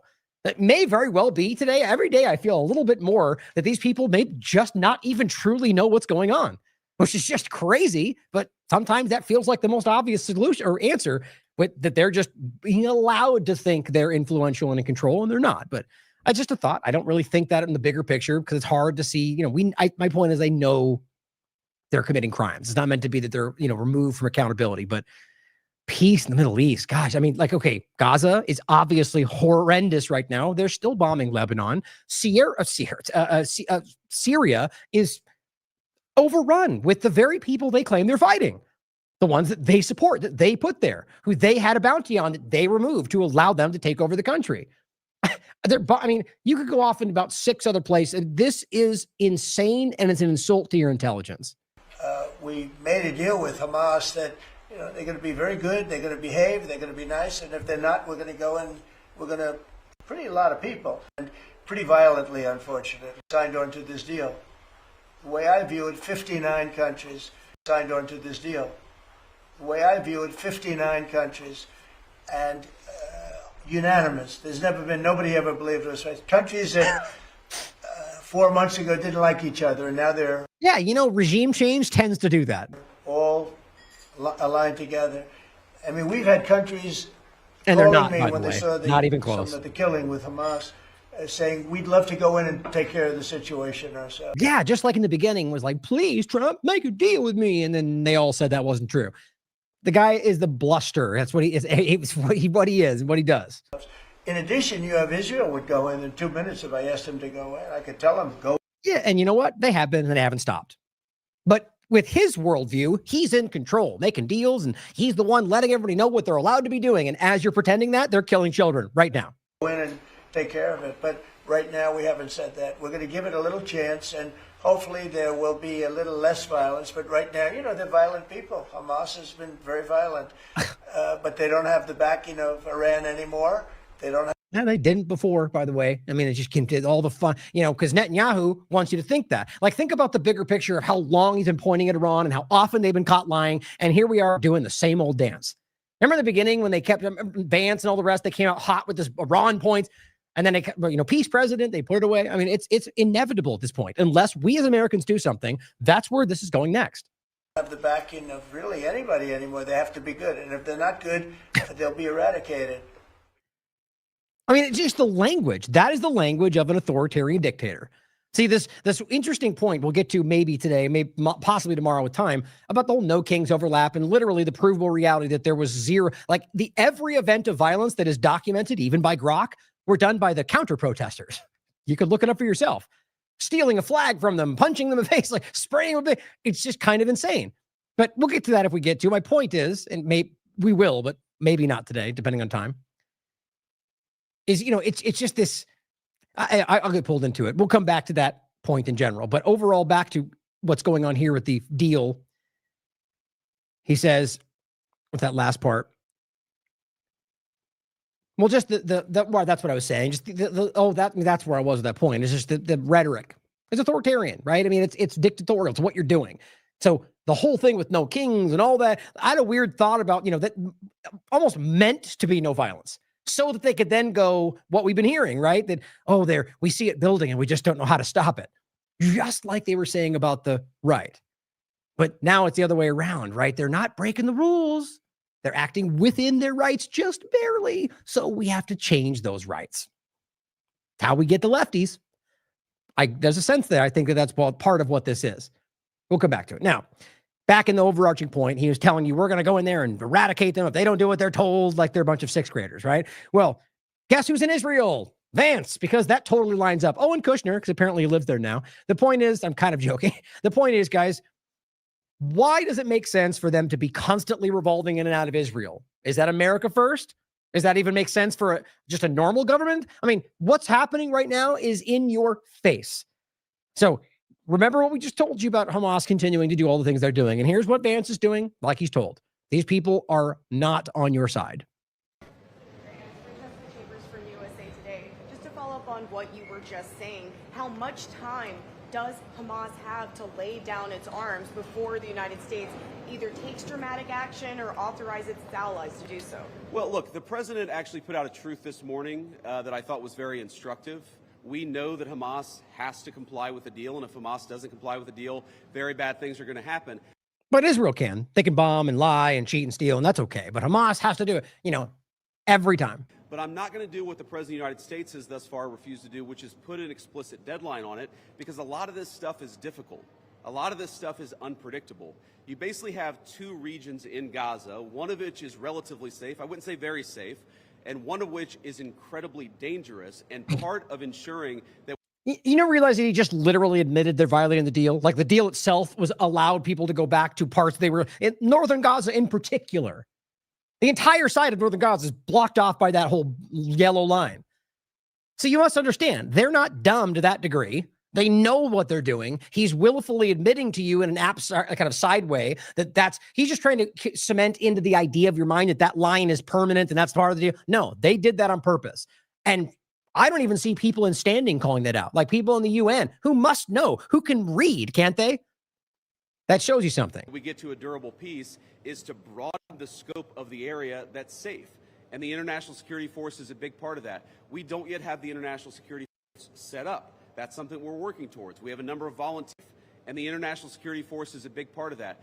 And one of which is incredibly dangerous, and part of ensuring that we get to a durable peace is to broaden the scope of the area that's safe. Okay. I just want to make sure I heard that correctly. So what he just said was the yellow area where Palestinians are not allowed is what's going to broaden out to everywhere else. I mean, they're literally just telling you what we've all been saying.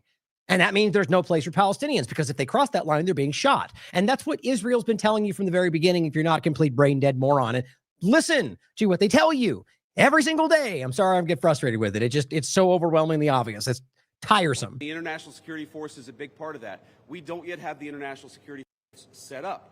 Right. So International Security Force, meaning occupation, never stopping. Or just, they're going to pretend, I guess, this is Gaza, Palestine, whatever they want to call it, just, without Palestinians. That seems to be where this is going. That's something we're working towards. We have a number of volunteers who want to participate in that International Security Force. So my point is, I don't think it's actually advisable for us to say this has to be done in a week, because a lot of this work is very hard. That always has to happen, by the way. And we've said this from the very beginning. If you do not set the deadline, it never happens, especially with the U.S. and Israel involved. When they plan to violate it and have in every other. I mean, I made this point back when they were doing it in Yemen with Saudi Arabia. It's always the same dynamic. They take advantage. They pretend they did it. They take advantage. They push a little further. It's exactly what's happening now. Security Force. So my point is, I don't think it's actually advisable for us to say this has to be done in a week, because a lot of this work is very hard. It's never been done before. And in order for us to give it a chance to succeed, we've got to be a little bit flexible. There's never been a peace deal before. There's never been a demarcation. There's never been, what he's doing right there is trying to press the idea that Trump is unprecedented in what he did. He's not. He hasn't even done it, is what's going on. I think what you're seeing from our Gulf Arab friends, certainly from our Israeli friends, is a certain amount of impatience with Hamas, but we're going to keep on working at this process, and we're going to keep on trying to bring the deceased hostages home, but also make sure that all Gazans are able to live in a prosperous and safe place. Yeah, except that's an utter lie, because right now they're bombing them. Right now, right? What they're doing is killing and starving and attacking, and everything you allow is the removal of Palestinians from their own territory. But he knows that, guys. Again, these people are actively fighting for something that is not the United States. White House.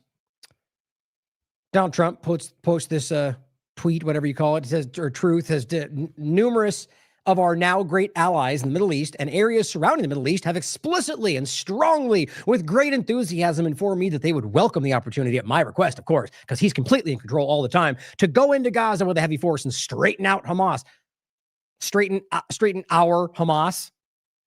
See that? If Hamas continues to act badly. God darn it. So he's just going Muslims and their things, and they can go in, they'll take care of it. I mean, he's playing to the worst people in this country. With everything he does, he's playing at the most divisive, at the most manipulative, at the most hateful and bigoted. That's why Loomer seems to be able to guide policy half the time. Think about how terrifying that is. With Straighten Our Hamas, aside from Israel funding them to divide Palestine, the whole story, the love and spirit for Middle East has not seen like this in 1,000 years. It makes you sick, doesn't it? This is my point all the time. It's one thing to be a killer. It's something specially evil to kill and then go praise me. Look at what I did. Not a genocide. I helped everybody. You literally are committing genocide and calling on everyone to call you a hero. There is something beyond evil in all of that. And he writes, there is still hope that Hamas will do what is right as they're continually being bombed by, the same old, same old. On top of all of that, might want to understand who the U.S. government's working with in case you haven't been paying attention this whole time. Another report came out from the Canary.co. Major Sean Glass, a U.S. Navy SEAL who joined the IDF, has been named as the man who ordered the murder of Henry Job and caused 355 bullets to be put into her. Here's the article you can read. Here's a post. I don't think I downloaded it for time, but I will include it. It's a horrifying new investigation. What's Hidden is Greater, it's called, reveals the Israeli soldiers and officers directly involved in the killing of the 6-year-old named Henry Job, her family, and the ambulance crew that tried to rescue her after that. Among them, officers from Israel's 401st Armored Brigade, including Lieutenant Colonel Daniel Ella and Major Sean Glass, who allegedly ordered the tank fire on the family car in Gaza City.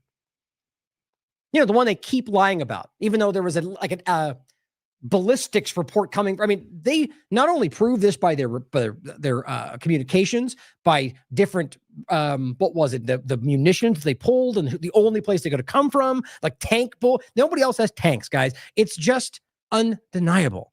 And then they lie about it. And Trump covers it up. And Biden covers it up. Well, on top of that, just like happened with her, here's an example of what they do every single day. A member of the IDF shoots a child, and then his terrorist friends come in and block the ambulance to make sure the child dies. That may sound insane to you if you're not paying attention, but this happens every day. They literally make sure that people that are rushed away trying to be saved are not allowed to go, block them up, refuse, hold them at gunpoint.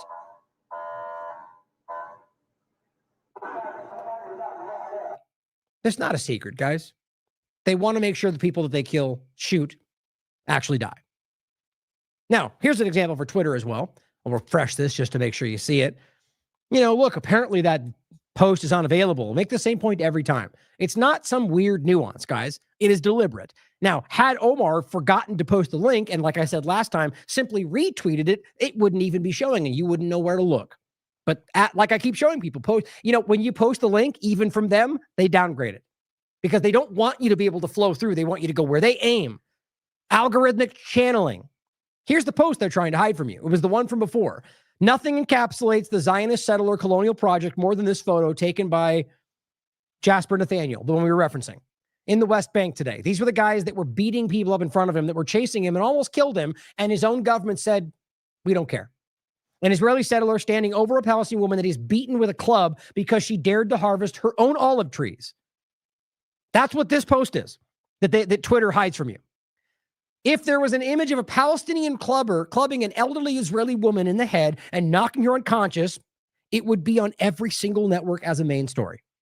But the racist and often murderous brutality directed at Palestinians is deemed unworthy of attention.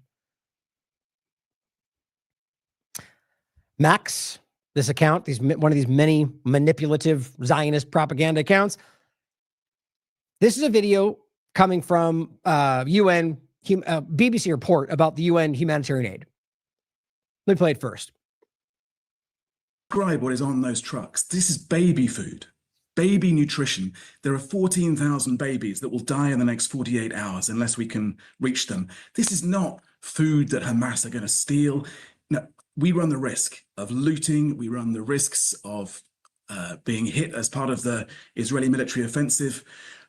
We run all sorts of risks trying to get that baby food through to those mothers who cannot feed their children right now because they're malnourished. 14,000 babies in 48 hours is an extraordinary figure.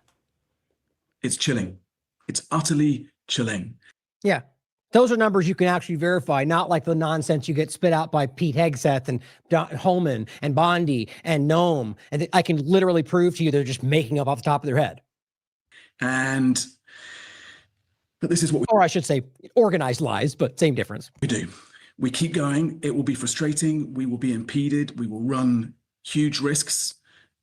But I don't see a better idea than getting that baby food in to those mums who at the moment cannot feed their own kids. UN humanitarian chief has said 14,000 babies in Gaza could die in the next 48 hours if they don't get the food going the way. And that's what Trump is saying. Everything's good. They are doing this. They stop. Remember, don't forget what Ryan Groom was telling you. The point is that they said they were going to stop it. They did stop it. And his allegation from his inside source, question it, but it lines up with what I know, said from the U.S. government, we know you're doing this. We know what actually happened. And then they brought some of it back. Now, my point again was that I tend to think that they want you to see something like that. But either way, they changed. They stopped. They went back, but they only brought back a little bit. And so the reality is they're trying to continue to starve them while trying to be praised for it like they do every time. But Max comes out and says, quotes him, 14,000 babies that will die. He says, here's a video of international criminal Tom Fletcher telling the lie of the century, prison. Now, you heard what I just played, right? What does that sound like what you would call someone a criminal or call for them to go to prison for saying Israel's starving children? Well, maybe from a rabid Zionist. But I said the worst part is that you know you're lying. And about starving children, no less. And I tell you that you're a vile person, but something tells me you already know that and simply don't care. Here's Ben Gvir from the Israeli government. I congratulate the prime minister's decision to stop the humanitarian aid to the Gaza Strip. This aid should not be renewed. The war, yes, and as soon as possible. That's what Ben Gvir wrote on the 19th. Then Max comes out on the 20th and then lies for him because apparently that's the Zionist thing to do. About children being starved to death. People like this need to be seen for what they are. Now, lies around this as well.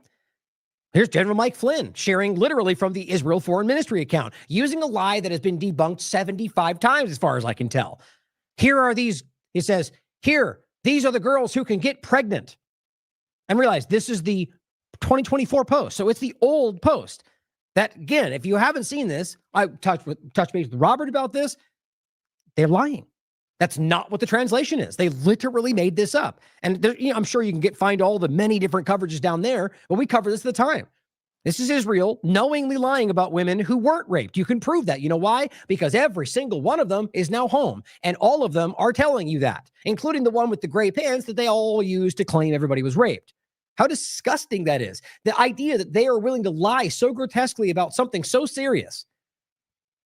And General Mike Flynn says this is what savages look and act like. He's talking about the Hamas members who didn't do what he's claiming in apparently in any of these contexts. It says these are not humans who treat young girls like this. Well, I agree, Mike, but you're aiming in the wrong direction because what we can prove is littered across the Zionist agenda. And it says these are not people you can make peace with.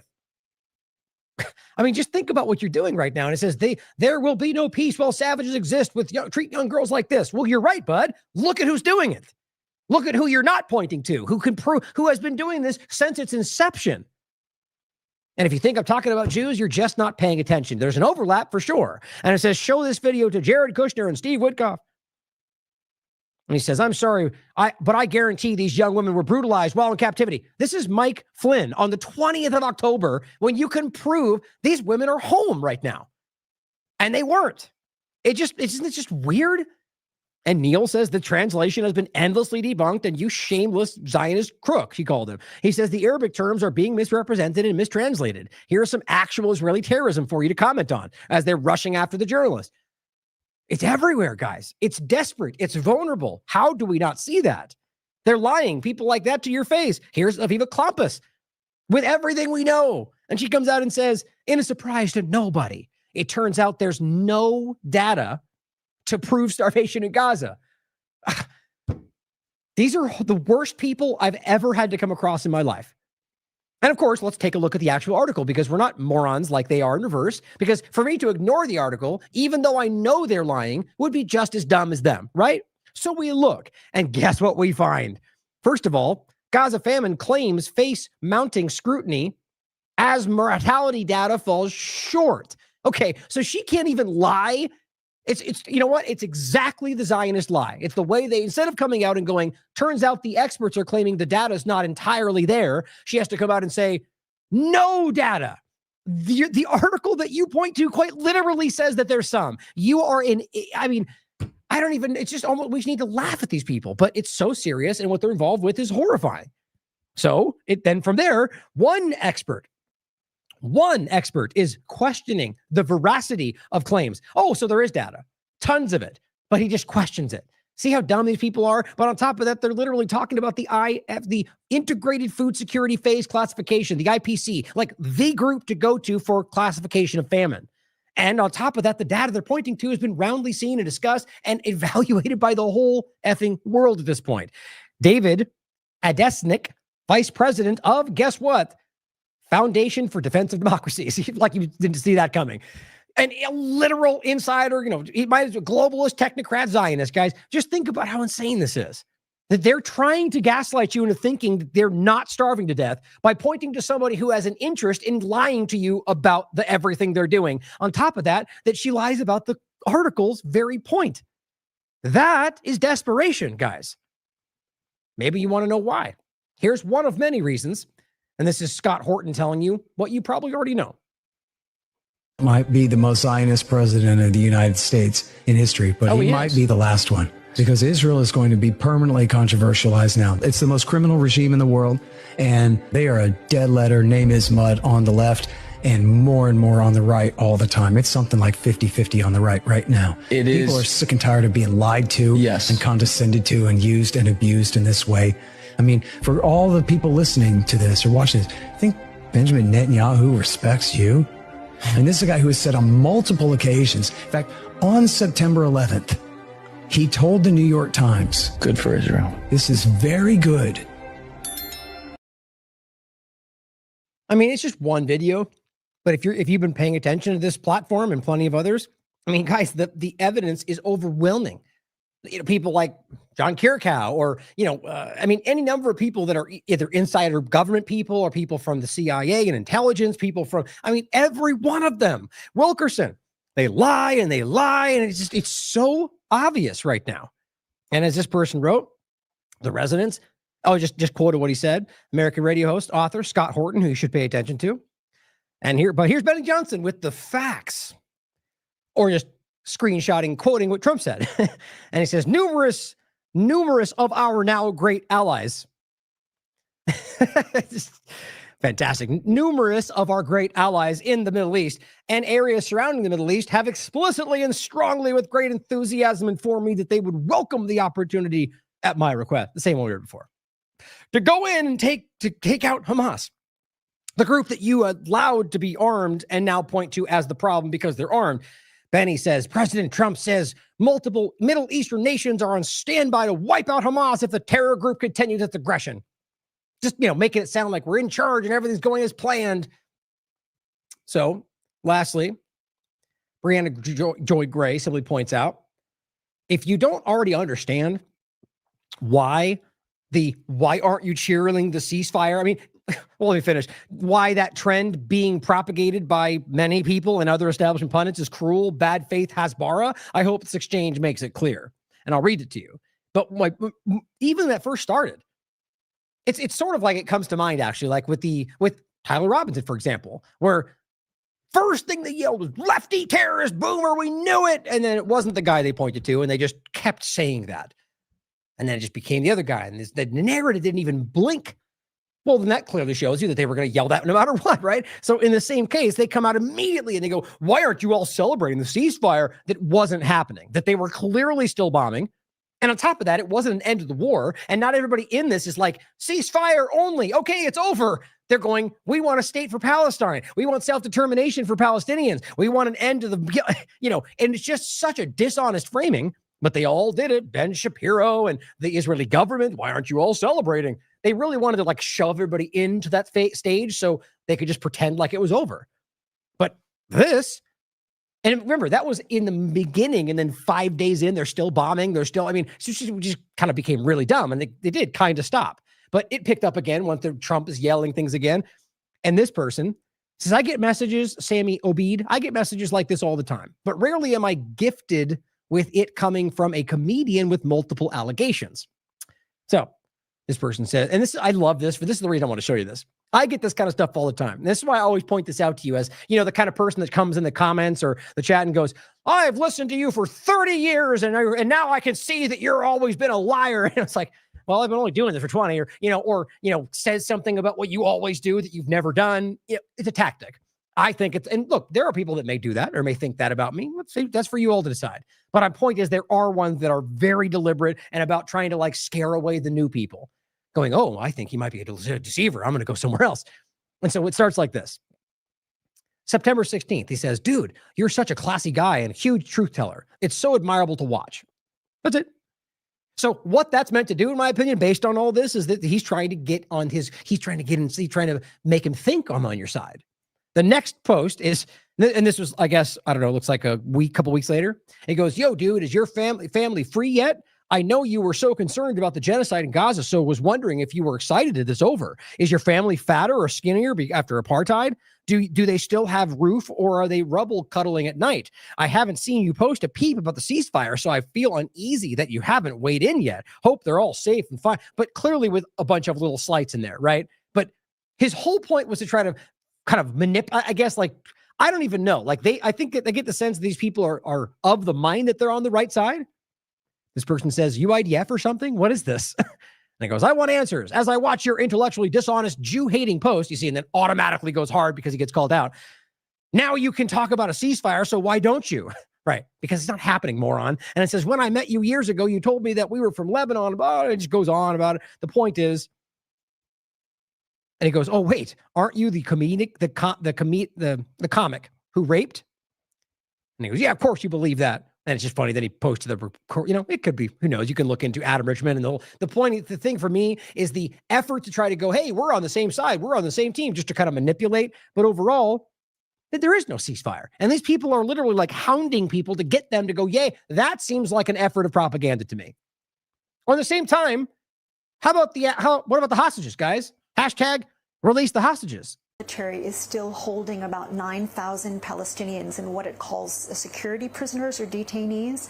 Only about 1,000 of them have actually been convicted of any crime. The vast majority of people being held are being held without trial, either in what's called administrative detention for the West Bank or the unlawful combatants law for folks from Gaza. Now, here's the thing, guys. This is undeniably obvious. It's been publicized 100 times over from the UN to every human rights group. It's been debated and discussed and denied. It's been there forever. These people have been way before October 7th. So what's so frustrating to people, that anybody who's honest, is that this is easily proven. And yet, what do you get? You get the lies from CNN, you get the lies from Fox, you get the lies from the mainstream, you get the lies from the mainstream alternative media. And they all just kind of parrot. What they do is they pretend like they're on different sides of the argument, but they control the narrative in a certain way. So you'd never get that kind of a picture. Right? It's either Hamas all terrorists or Hamas fighting for freedom, but both. Or I guess that doesn't make sense. But my point is, whatever you break it down to, the different narratives from within the two-party illusion. But at the end of the day, the real truth is that they've held them the entire time. They have all these Palestinians. They're locked them all up. They're no charge, torturing them in prison, raping them in prison. But it's just lie upon lie upon lie from both sides of the false controlled conversation. That means that there's no allegation that they've committed a crime. They're being held on a charge of dangerousness that is backed by secret evidence that neither they nor their lawyers can either see or challenge. So it's a joke. It is an arbitrary system in which every day, including yesterday, the Israeli military is rounding up more and more Palestinians in the West from the West Bank now. See, this is what I keep trying to tell everybody, guys. They do this every time. So even if they did let some people go, they just scoop them all back up because they're all just tokens for them on this game board. That's how they see it. And while they're in there, they're torturing and raping and manipulating them. And half the time they scoop up the same people back. That's a violation of the deal. They don't care because no one's going to call it out other than them. And if they do, they're called terrorists and liars. and just refilling those detention and prison cells where people are subject to serious abuse. Yep. Just refilling them, just going right back to what it was before. Every time. Again, as we're talking about hostages, does nobody care? I know you guys do. Does nobody in the mainstream? Benny Johnson, Alex Jones? Do you guys care that a Florida U.S. citizen who was third generation, his family, he was born in Florida, is in a prison in Israel? Guys, make a big deal about this. Shove this in front of them with every single thing they post. Why are you not talking about an American citizen, Mr. America First? Why haven't you called out Donald Trump? Why haven't you called out the government or anybody? Why don't then make it about the lefties who are still in there if you think that makes a difference? Call out the American child who's being held without charge in an Israeli prison. How much you want to bet they'll never point to it? And if they do, it'll be some kind of a weird sidestep or try to make an allegation about his family, something, which none of it matters because they're not even charging him with anything. They're saying he threw a stone and they're keeping him in prison. He's lost,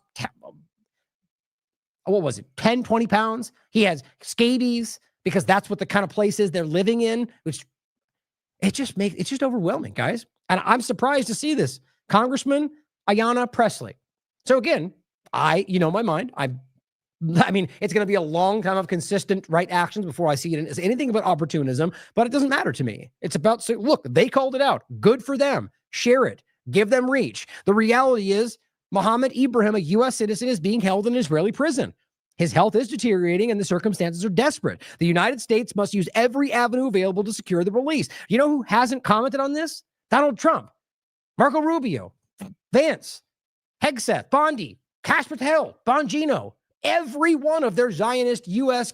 America First cabinet doesn't care that an American citizen is being tortured in a prison in a foreign government for no charge. Like, yes, throw a stone, but they didn't. It's an administrative detention for a never-ending point. That's what they do. They make an allegation. They don't go to court. They sit in prison forever. In the beginning, post-October 7th, there are people that were released in that first exchange that were in prison for 20 years with never have a charge. People that went in as children who came out, it gets to you, man. Well, Omar El Ayat points out the story of a 15-year-old American kid that's been held without charge in horrific conditions since February has been completely ignored by the New York Times, the Washington Post, CNN, mainstream outlets, Fox News, OAN. Like, you can go across the board. Left and right, mainstream alternative are not talking about it. Why? Because they're all part of the same problem. And of course, here's what I said before, Megyn Kelly. Here's what she's actually saying right now. We need a full Muslim immigration ban before we lose our country. Because it's Muslims, right? I mean, how is this any different than saying the Jews are the problem? It's not, you see, because it meets the same agenda. It's culture war. It's divide and conquer, guys. This is insane and ignorant and bigoted. The idea that every Muslim, so, this is my point. Like I said, with the Jewish conversation. So, those neighbors have a child and their religion is Judaism. That somehow makes that kid inherently problematic.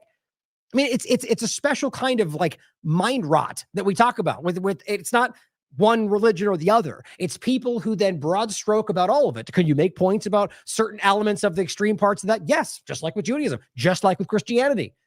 Oh, no, you can't say it about my one. Yeah, it is the same if we're honest about it. And there's extreme versions of that. Look at what you can go back through history and look at how the extreme elements of the way people decide to interpret the Bible, or elements in the same of the Quran, or elements, and you could make this point everywhere. And if you want to make an argument about one being more than the other, sure, do it. You can't then argue that every single average person living in the United States who decides to be Muslim or Jew is a problem because of that. You just can't. It's ignorance, guys. And the point is, this is what we're now seeing. And it even goes back to the idea that Trump's Muslim ban, they swore up and down, was totally not that. They're like, yeah, we want that again. And it's this quote, one thing we don't want here in America is a ton more Muslims immigrating into the United States. Sorry, but we don't. In the UK, I think that these people actually think that they're in the majority. Actually believe that they're speaking to what I think people like her are caught. Well, I shouldn't say it like that. I think Tucker and her, that kind of element, are probably much more part of the lie. Overall, my question, I guess, is whether or not they are just trapped in their own kind of echo chamber about this, because it's pretty obvious to see. I mean, at the very least, you can argue half of the political mainstream conversation doesn't think that in a general, most likely sense. And so then what we're talking about is the rest, and even from the right, I know plenty of people that are very much Trump supporters that aren't ridiculously disgusting and saying something like that. And so there's a mix, but then the rest of it, I argue people who are not going to be pulled into these hyperbolic, emotional, like division tactics. And that's why I think most of them are sort of like outside the political game, because they are starting to see it and have for a long time. But this is reprehensible. To argue that isn't this, by the way, isn't this literally counter to the foundational ideas of this country? Yeah, but America first. Sad. Now, unfortunately, I am going to have to cut it short today, but I'm going to go into a few more things before we wrap. Let me bring this up really quickly. So what we're going to get into here, and I'll give you kind of a quick, insight on what we're going to get into 99% tomorrow. That's the plan, by the way.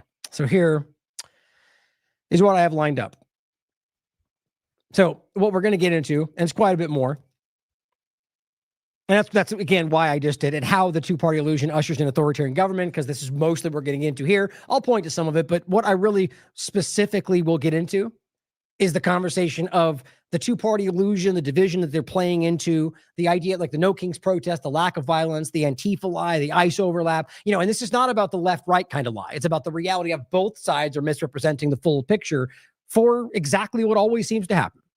We're going to talk about the Soros conversation. We're going to get into a lot of this stuff. Now, I'm not, again, most likely not all tonight. I'm going to do a little bit right now, but you know how that goes. Sometimes I get pulled back into it, but I am going to have to break off here pretty soon. Now, the point, White House. We're built different. Have a good night, everyone. And literally showing a picture that they posted of both of them in, royal crowns. Now, look, I think anybody can acknowledge that that's partly them trolling people that are reacting to that. But in and of itself, that's really juvenile. And it's the White House posting this. It's just embarrassing to anybody who's not a complete child, I would argue. And it looks dumb to the rest of the world. We look like we're children, right? But the point is not even about that. Because I'm not going to go argue, look, they posted a crown. They're kings. But you could make the argument, as many are, and I don't even disagree, that the amount of power that they're wielding is arguably more than many kings in the past situations. And that's not hard to recognize. But I still wouldn't argue that that's where we are because of the different mechanisms that are in place still. But if you can't see the obvious authoritarian left or right, is the point, Biden or Trump, how our government is screaming in that direction. And whether you're left or right, or it was now, or just an argument that we don't want that kind of authoritarian controlled structure is obvious. And doesn't need to only happen on one day that we already do it on January 4th. That's the dumbest argument in the room. People should be able to protest whatever they want, especially if we all recognize that both sides, just your government, is driving in that direction. But you got both sides trapped in their ideological bubbles, and they fight against the other side trying to make something happen. And what does that do? It stops anything from happening, which is pretty much how that works. And of course, they post this picture with them in sombreros. Again, they're just trying to make people angry, which... This is the point as always, guys. Are you the president of the country or the Republicans? Now, they always love to go, we are trying to unify. That's not unifying. Just like the left is not doing. The left government, just like those two down there, and you guys will always play this game, and neither of you truly want to divide, because I think that's the agenda. But this is not you representing people. You're making fun of people. You're not even making fun of them. You're doing it in order to say, we don't care that you find that offensive, which you don't have to.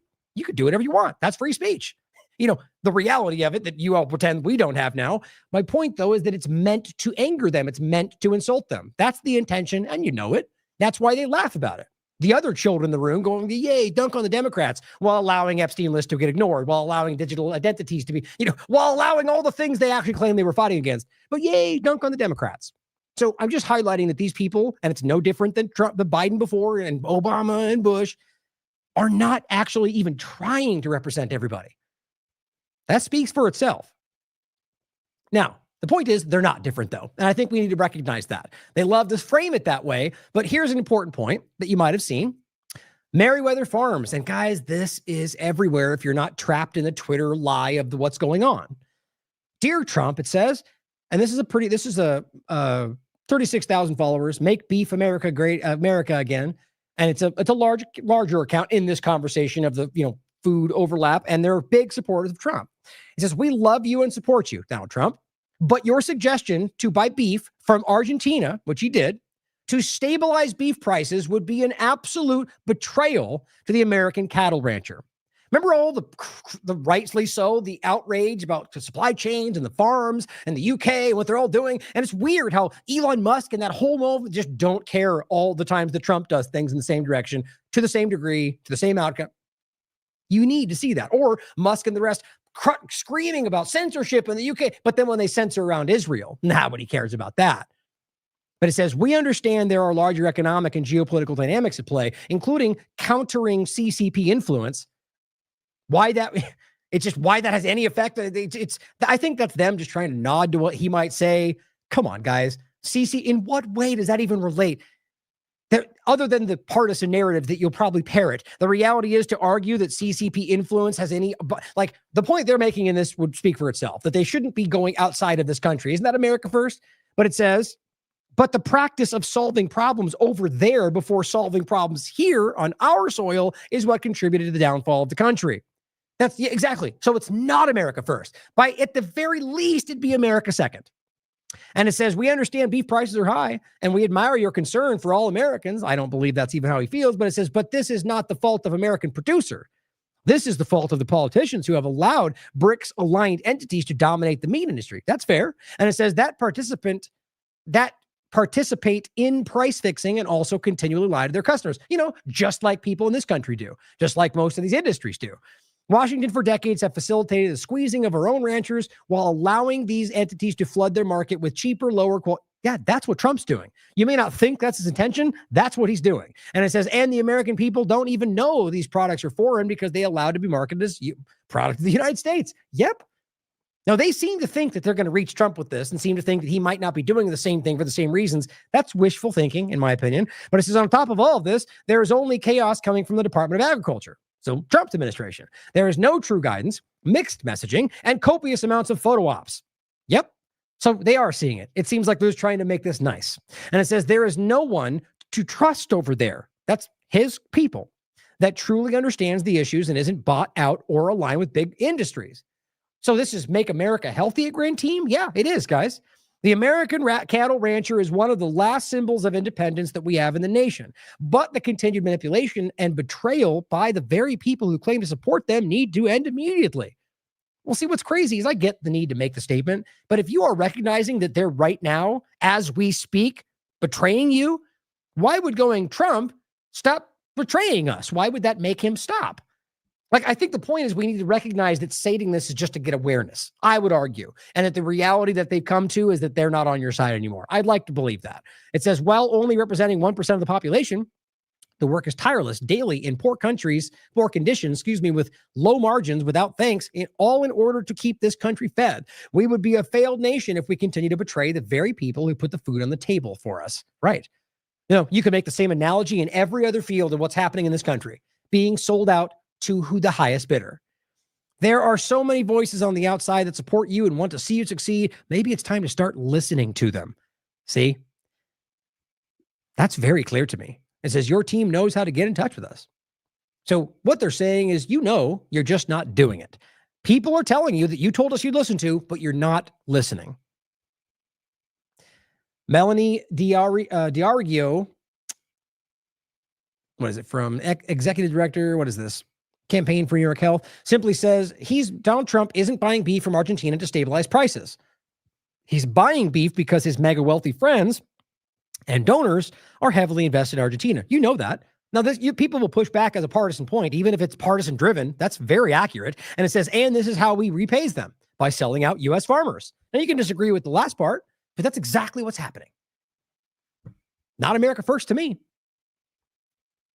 Now, that's my point. They're no different. That's the same thing. All the cock of Biden and the sell. Yeah, guys, it just happens in different ways. And all the same elements before are still there. They didn't even change the reality of what look at what took place during COVID-19. Do you think they rolled that stuff back? Not even remotely. It's going hard the other direction. Now, this post, Thomas Massey. This is not America first. Here's Trump. I'm just going quickly. Here's Trump saying it. We'll buy Argentina's beef. Massey, of course, this is why he hates him, because he calls him out for the lies that he puts out. This is not America first. We don't need a U.S. flooded with beef from Argentina after our cattle ranchers have taken a beating over the last several years because of government policy. It says bring back country of origin labels. 100%. Buy direct from the farmer. Yes. It's exactly why I moved where I am now. Pass the Prime Act. I agree with that. America first and Maha. Not what Trump is doing. But they're going to get the support of the Benny Johnsons and the Alec Jones and the Nick Sorters and the Eric Doughertys. They're all going to go, whatever he just did, that's the thing. We're winning every single time. James Lee makes a really interesting point that I added to the end about not just the beef, but see, he's making the point about the military, but I want you to think about this point in everything we're dealing with. Simply that we're being sold out, that this government is being sold out to the highest bidder. And whether that's lobbying groups or Israel itself or, whatever it is, I think at this point, they're selling whoever, if somebody comes with a money offer, Trump takes it. I think that's what we're dealing with. Maybe because he thinks that's best for the country. You can play that game if you want, except realize that it's just provably not. And that what we're doing is slowly losing everything we thought we had, and maybe we already did. Here is what he said about Trump selling out the military to private funding, essentially. You know who this guy is. Pete Hegseth, the Secretary of Defense, now the Secretary of War. But he's not really in charge. He's just the TV guy, looks good on camera, gets people riled up, but there's actually someone else who runs the military. And that guy is billionaire Steve Feinberg, the Deputy Secretary of Defense. He is the Pentagon's chief operating officer overseeing the day-to-day operations of the agency. He's also the co-founder of Cerberus Capital, which is a defense-focused private equity firm. So, yeah, it's no big deal that we've got billionaire technocrat Zionists that are literally at positions of power. Not even to mention like a Miller who's supposed to be an advisor who seems to be more powerful than Marco Rubio. I mean, if you start to look at that, what that shows you is people who are not technically in the official vote, not even especially not the elected government, let alone the ones that Trump is, I guess what I'm saying is like a confirmation from like a Rubio is different than him appointing an advisor. So if you look at these advisors who are supposed to be the lesser side of it are the ones seemingly with the most power. And in a lot of ways, it immediately ties back to Israel. Ah, dang it.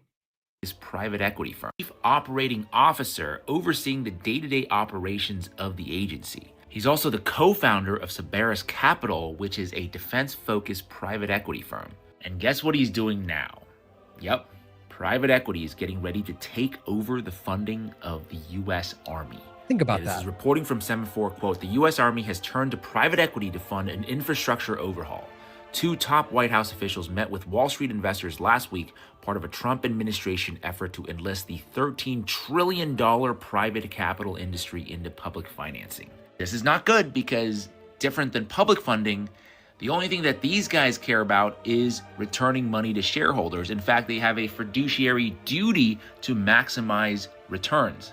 In fact, many people don't know this, but private equity funds are contractually obligated to liquidate within a certain time horizon. And so that means at the end of their investment cycle, they must return money back to the shareholders no matter what. So in this case, their investment is weapons. So the only possible outcome in which their assets go up is, of course, more war. Right. So aside from many other very obvious points I'm sure you didn't miss, that's a profit motive for war, which is not new, guys. It just means that somebody literally in a position to guide the direction for more war is one of the most profitable positions. Is somebody profiting more than almost anybody? Well, it's to say a lot because it's hard to really know, especially like a Palantir overlap. But my God, guys, it's that we're being sold out. And if you can't recognize that that's literally like Israel Zionist technocrats who are in control of our military to some degree now, or any number of other overlaps, I mean, like I'm saying, that's where it seems to be aiming. Not that it's already happened, but that's what is going on. My God.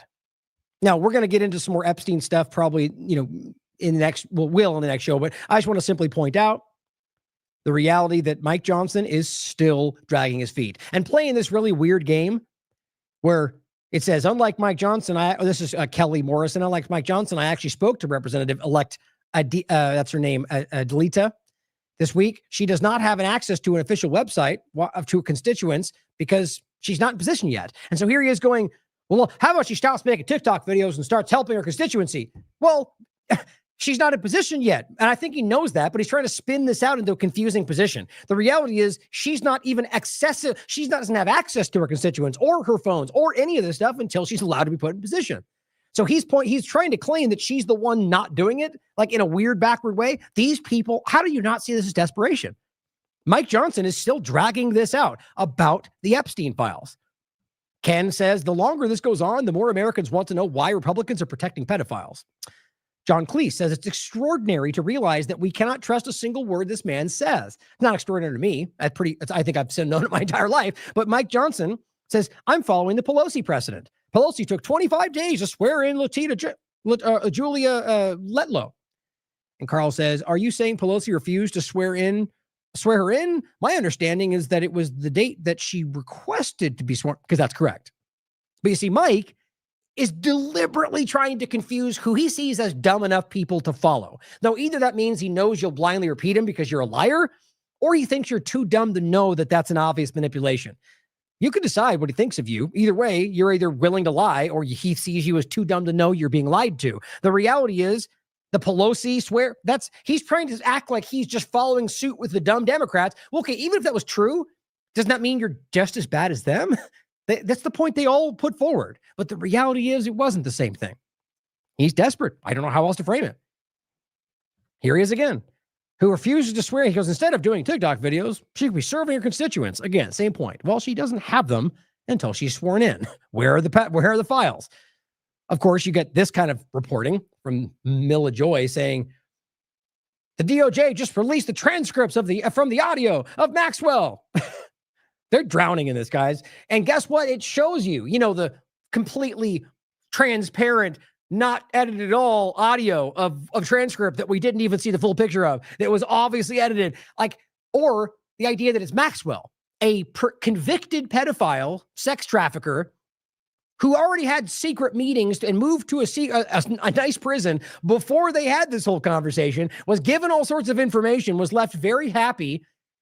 And now we're going to just blindly accept what she says? Well, guess what? The interview proves that Trump had nothing to do with Epstein after word started spreading of his pedo ways. Right. So all it really is, again, is her going, he didn't have anything to do with it, which we already know she said. It was already put out. We already know she's lying about it for 1,000 reasons. And this Mia Joy comes out on the 20th and goes, she said he's innocent, we know. So you're trusting a pedophile? It's just propaganda. And this is what Jake Chansley actually says. And this is his account, American Shaman, 145,000 followers. He goes, now you trust Maxwell? She's the same woman that facilitated the brutal rape and beating of a 15-year-old girl to a former Israeli prime minister and did so multiple times, among many other things, correct? So what I think is hilarious about this, oh, wait, hold on. Did I miss that? Where was the...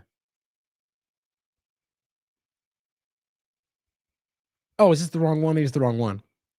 I think there's another post we're going to get to, if I get to it today, where, of all people, Jake, who's, seen as like this January 6th hero to some, seen as like a operative to others. It's really weirdly mixed. I'm very skeptical for many ways as well, that he gets called out by the Republicans for pointing out what is obviously, I think, an objective reality, and just kind of speaks to the larger manipulation. But as Evan Loves Worf says, Epstein cover-up, Ghislaine Maxwell leniency, which I believe is building towards a complete pardon, floating Diddy and Maxwell pardons, moving all law enforcement resources into immigration, which very much undermined the absolute focus on pedophile sex trafficking. That's a provable fact. I made this point right in the beginning. It's so uncomfortable to team sport Republicans that doesn't get any conversation. But he pulled people away from what they argued was the most important, and in many ways is.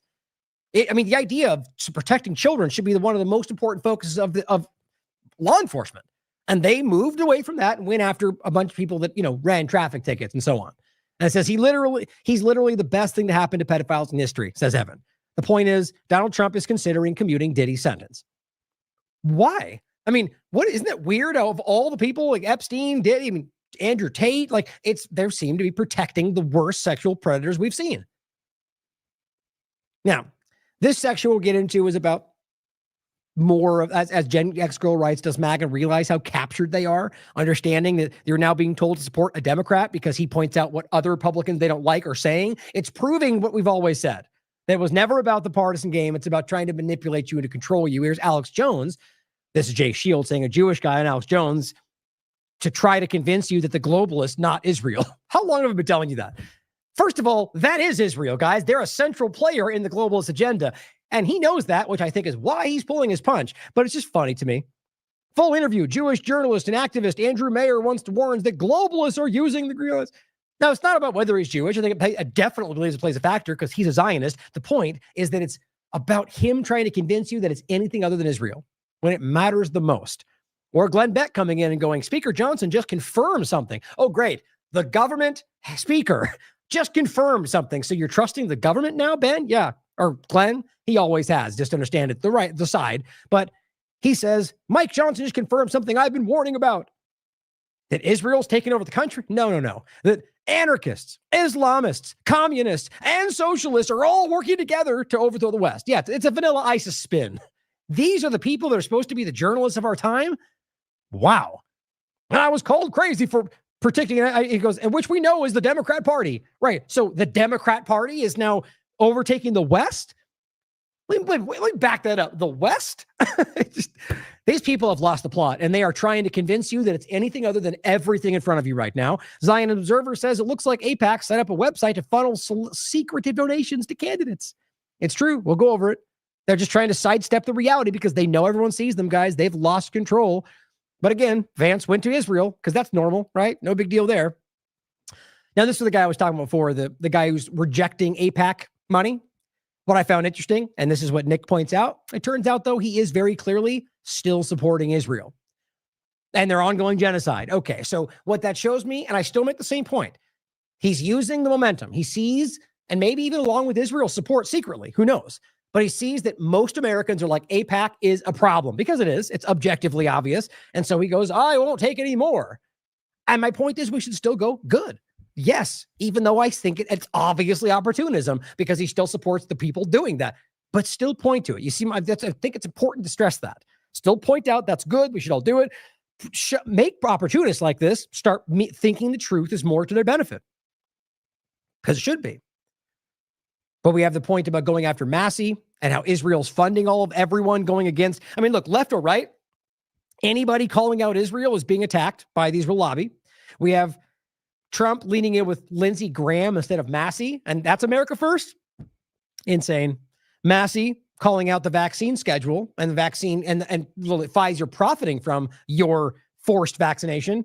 And it says Massey exposed that doctors were taking bribes to inject you with experimental mRNA, and Trump is signing deals with Pfizer.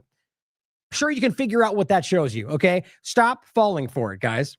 Stop falling for what's happening. And the FEC is showing that 100% of the money being used to attack Massey from people like Trump is coming from out of state. So this is an organized effort to go after him. We'll go back to that in a second, but to just generally go over some of these lies, then we're going to wrap up here.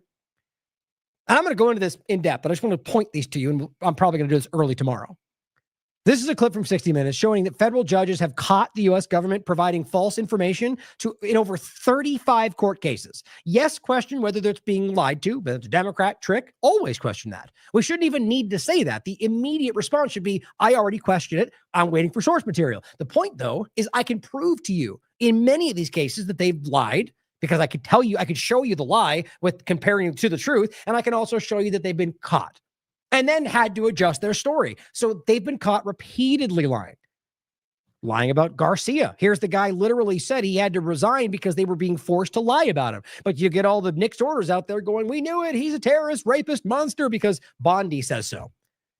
Or the 178 people who have already been arrested, held without charge, without warrants, who are American citizens. And people like Stephen Miller lying about that. Karen Bass saying over 770 American citizens have been detained. Okay. Literally, you can prove that, not just because ProPublica points to it. Stephen Miller says, abject lies. Violent leftists have been arrested and charged. Well, guess what? Even Grok proves that he's lying. And I really want this to set in. It's not because Grok says you can independently verify it, which I have with the links they provide, as well as other information, which I include. The point is Stephen Miller's lying. It fits a pattern of administration rhetoric, downplaying enforcement excesses and seen as in a prior quote of denial as contradicted by Miller's own statements.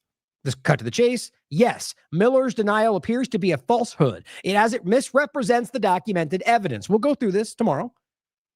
The point is Stephen Miller's knowingly lying to you every single day. Dan Bongino comes out and says, thank you, Mr. President. We'll not let up. Then Trump says, the FBI under my administration is doing an incredible job, and list off a whole bunch of numbers. Since the 20th, more than 28,000 violent criminals have been arrested. Record-breaking, which comes from things that Cash and everybody said out loud. This person rightly says nothing but lies, and I care to look. And I agree, but I look. And not just because Grok says. I'm just doing this to point out that even Grok from Elon Musk, who's obviously updating it every day to get the lies he likes, are still pointing out what's going on. So,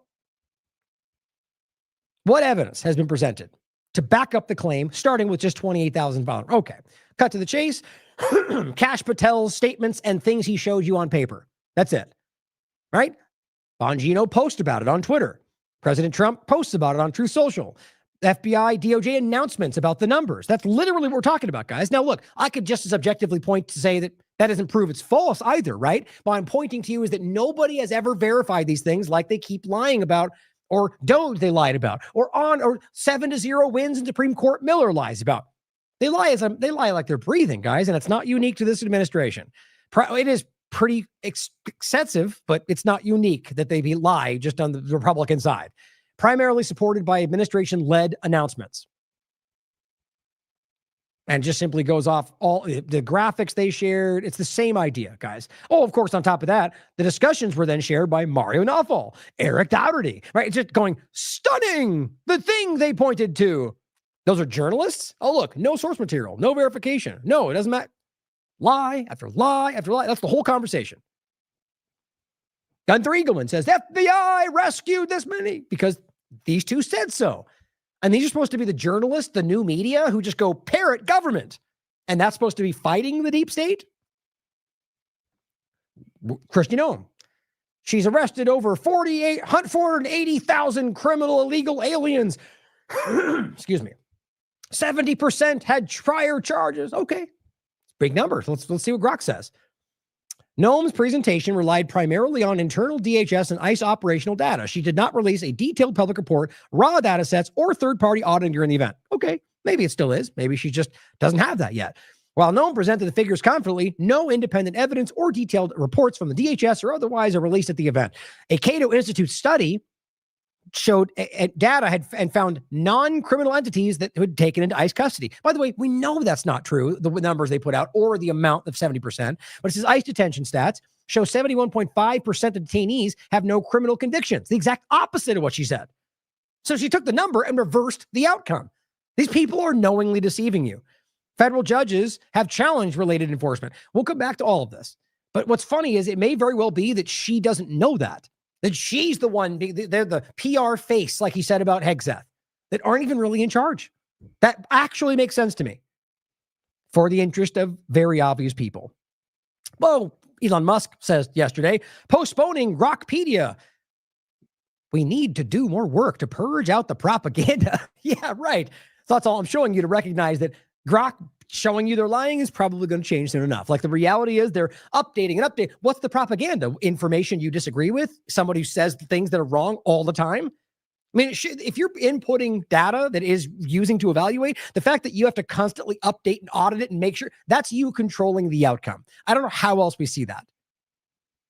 Here's an example of an account sharing information that was flooded through the U.S. accounts and through the U.S. rather Republican supporting team.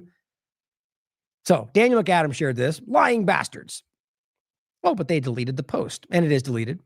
And I said, for when it gets deleted, for when it gets obfuscated, and here's the post.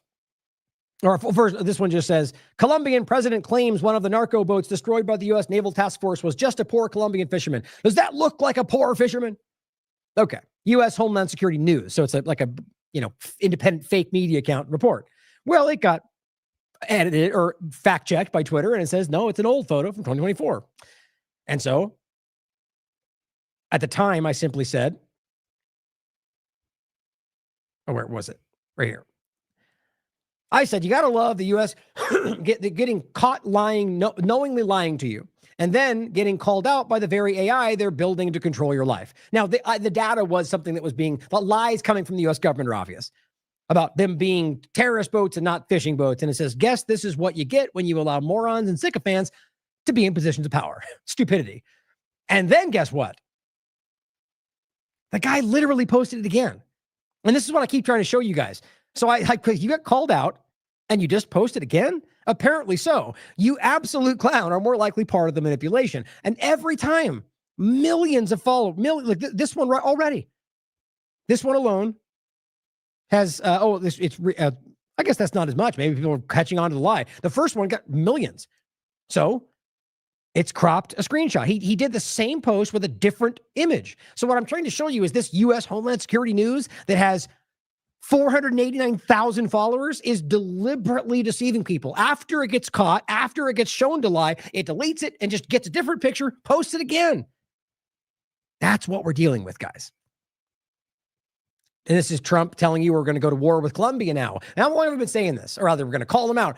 The point is, Colombia is clearly the largest, most cocaine in the world comes out of Colombia, trafficked through either that or another U.S. ally. I said this forever about the focus on Venezuela. What I find hilarious is that the president of Colombia starts calling out Trump's lies, and then they go, guess what? Now you're a problem too. Okay, did that all pick up over the last 3 days? Did Colombia only just start becoming a producer? Okay, so all it shows you is they don't care about the problem until it is in their interest to call it out. And this is in Trump's interest because he's petty. Because he's angry that he gets called out. And so he goes, oh yeah, Colombia? Well, guess what? Now you're a narco-terrorist. That's what's happening. And then they go on Fox News and they talk about how we need to make it the 51st state. That's just wild, guys. He says, America supports the people of Colombia. They just need to have a moronic leader right now. There's an election next year. Oh, here we go. Sounds like they're getting ready to do a bit of election interference. It's the same old thing. Now watch as they do that. There's many, many people lying about why it's happening in Venezuela. Because fentanyl is killing tens of thousands of Americans every year from Venezuela terrorists. And Glenn says, genuinely scary how many people have become convinced overnight to claim fentanyl comes into the U.S. due to Venezuela, even though Venezuela has basically nothing to do with the entrance of fentanyl into the U.S. And the U.S. government reports make that clear. It's because Trump says so. It's because Bondi and Kelly, because they say so. That's the point I'm trying to make with this segment. It's very obvious. And they don't, and even the fact check. Nope, that's not how that works. I mean, it is wild how much this proliferates through the conversation. And President Trump declares war on the Mexican drug cartels, even though they're quite literally working with the drug cartels and have been. Here's the DEA in August who got caught for literally laundering $19 million of their cash, covering it up. I don't remember anybody from the DEA going to jail. Do you? It's not going to happen. Indictments likely not to come. Comey, all of them, Bolton. It seems set to fail by design, in my opinion. But here they are going, oh, look, Obama is a criminal still. This is posted on the 17th of October. Over and over and over. You know what? I agree with you, but guess what's not going to happen? The claims of them stepping out, which they keep doing. Cheers, Mike Flynn on the 19th. Russiagate was not a political scandal. Yeah, man, everyone understands they lied. And other than people who are, anyway, the point is that no one is going after him. You can't keep calling him a treasonous traitor and then doing nothing. He'd be in jail if they had evidence like this. But guess what? Look over there. Obama's birth certificate. We knew it. Okay, good. Arrest him then. You know he did it. Present the evidence, charge him with the crime, and put him in jail. Because it is a crime to misrepresent that, especially at a high level like the presidency. Guess what's not going to happen, though? You see where this goes. But breaking! We exposed him! Okay. Why isn't he in jail then? I mean, it just becomes obnoxious. Here we go. Special counsel Ed Martin has dropped a bombshell, says MAGA Army. Guess what? It's full-scale investigation of the actions of January 6th committee, and round we go. You understand, not a new committee, but investigations of the committee and how they did it. It's just mindless, and it never stops. The evidence is there. If you have evidence, charge them with a crime. This is meant to make you think the wheels are spinning. George Soros. Oh, it's all coming down. George Soros and emails. And we know the reality of how these groups, how the Koch brothers or brother today, Soros Foundation, Elon Musk, the DeVos, all these different groups that very much do this. In many ways, by the way, which aren't illegal, just manipulative. What's crazy to me is that we'll get into, I'm going to leave it there for the point. Trump calls for George Soros and son to face federal charges. But guess what won't happen? Mark my words. These people will, in my opinion, to be clear. But I do not believe these people will be held accountable even remotely. It's about creating the momentum to go after you for deciding to fund a protest, or let alone be at a protest, or anything like that they decide to claim is part of this network that we've never even defined or proven, which I argue is in some way there, just for both sides, the government and how they use it against you. And a lot we'll get into in the No Kings rally point. And just to briefly show you now, the reality that there was basically zero violence, and all the events that we did see, according to Grok, and all the different reports coming from left, right media, and not the screaming influencers that lie, like Nick Sorter will prove tomorrow how he just blatantly misrepresented a picture of fog and acted, oh my God, it's terror. And that's the only one they show, along with an effigy of Trump getting stabbed by a kid. Yeah, it's not a crime. It's also something that happens every single protest left and right that I've ever seen, it seems. But the examples that Grok puts forward were all done by the other side. A hit and run driver intentionally struck a seated protester, right? A counter protester shouted slurs and hit somebody. A counter protester was sprayed with mace. A woman attempted, this one might be, okay, so this one, a counter protester, meaning I believe, let's just even say, I want to make sure tomorrow, but that's the breadth of it. A woman attempted to steal a U.S. flag, which, by the way, is a person who was protesting, who was holding an American flag. And they didn't like that. So they took it from her because freedom, right? Democracy and liberty. It's just, my point is, guys, that they are misrepresenting all of it. And there was basically zero violence. So my point is always, is if there was no violence and they're the ones telling you these maniac lefty terrorists and all of that, shouldn't you then go, well, what am I missing? Right? Well, I was thinking in the beginning, I think what we're getting to is the idea that we're creating, in some way, the idea that they are secretly violent and underneath the surface, which everyone on the right seems to think in some ways is reality of some people on that side. But then they go, but see, we can't get them. They're working underneath their constitutional rights are protecting them.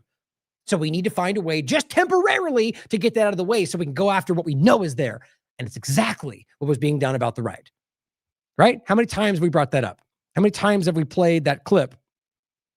Let's see if I have it real quick.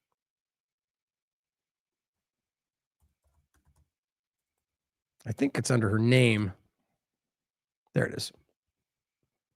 The world is changing, and every counterterrorism professional I speak to in the federal government and overseas feels like we are at the doorstep of another 9/11, maybe not something that catastrophic in terms of the visual or the numbers, but that we can see it building and we don't quite know how to stop it.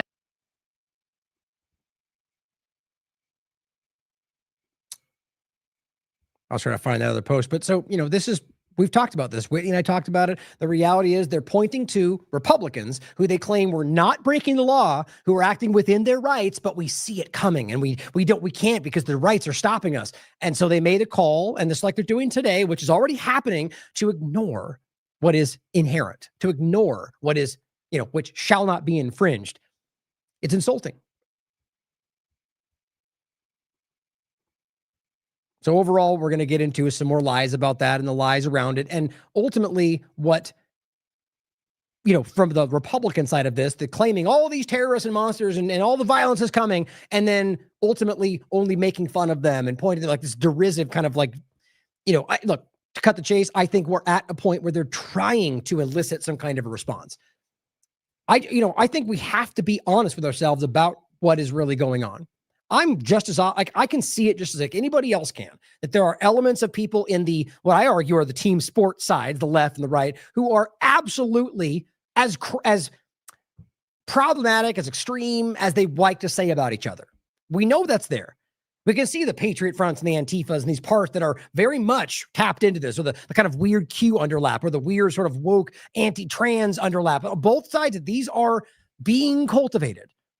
I think none of which represents the majority of Americans on any side. And yet this is what's being presented to us. And they're using this to cause you to react in a way that justifies your own subjugation. I just don't know how many more ways we can say this, and I'll do it every day I possibly can, because I care about you. I believe in you. I believe in what we're capable of when we actually just decide to be objective. Decide to look beyond the partisan division that everyone knows is there and just be objective, right? Just be honest about what you're looking at. The problem is that there's so many very influential people out there that wildly profit. And, you know what I think of it as? And wildly profit and continue to do so. I think of it like the Jersey Shore example. When that show, I remember pointing that show going like, this is just like the lowest common denominator. It's just like the worst type of people. And I mean, not the worst, but, the kind of people that aren't, lacking moral and, integrity and, moral compass. And my thought was like, this is being praised. It's the same point they make about the Tate brothers and the way the Trump and Candace and Tucker praise these people when they are objectively vile people because they say what they you look for them. You can look for yourselves. Look at Milk Bar TV breaking down all the things they publicly said. The point is that these people are horrifying. And so I think, I'm going to lose it now. Hold on. Of course, right at the end. I mean, I think overall, damn it, that's frustrating. But I think the point, what I was getting at before, where was it? The last, that they're supporting like the Diddy point, the Epstein point, that they're absolutely protecting these things. I was going to go somewhere with that, but at the end of the day, I guess the main point we can finish with is that, using that situation, protecting that and pretending it's not what it appears to be, that's what it was, is that ultimately you're creating a situation, there's the Jersey Shore point, that it convinces people because these larger influencers are acting like it's okay, that that's what you should be like. That generations of children grew up thinking that this is what people want, that I'm supposed to be womanizer and petty and profiteering and materialistic. And that's what really very much trickled down to a lot of people. And the same thing is happening with what they're doing out there, with what the government's doing on left and right. It is driving in the worst of us. When I don't think the majority of us even want that or believe that anymore, but it is still there. So it's important to stand up, to be vocal, call it out. If you believe in what we're doing, if you find value in the work we're putting forward, let us know. And we do this for free. Put out the content because we believe it's most important that you just have access to it, research it, and even if it's just a word of encouragement, reach out and let us know what it means to you. And the financial support, we need to continue. So let us know. Now, I'll leave it there. I will be seeing you tomorrow. Like, again, save for some random thing. That is my plan. And we'll get into it. And probably some more additional stuff, but that's a lot to get into right there. So I'll look forward to that tomorrow. And as always, question everything. Come to your own conclusions. Stay vigilant.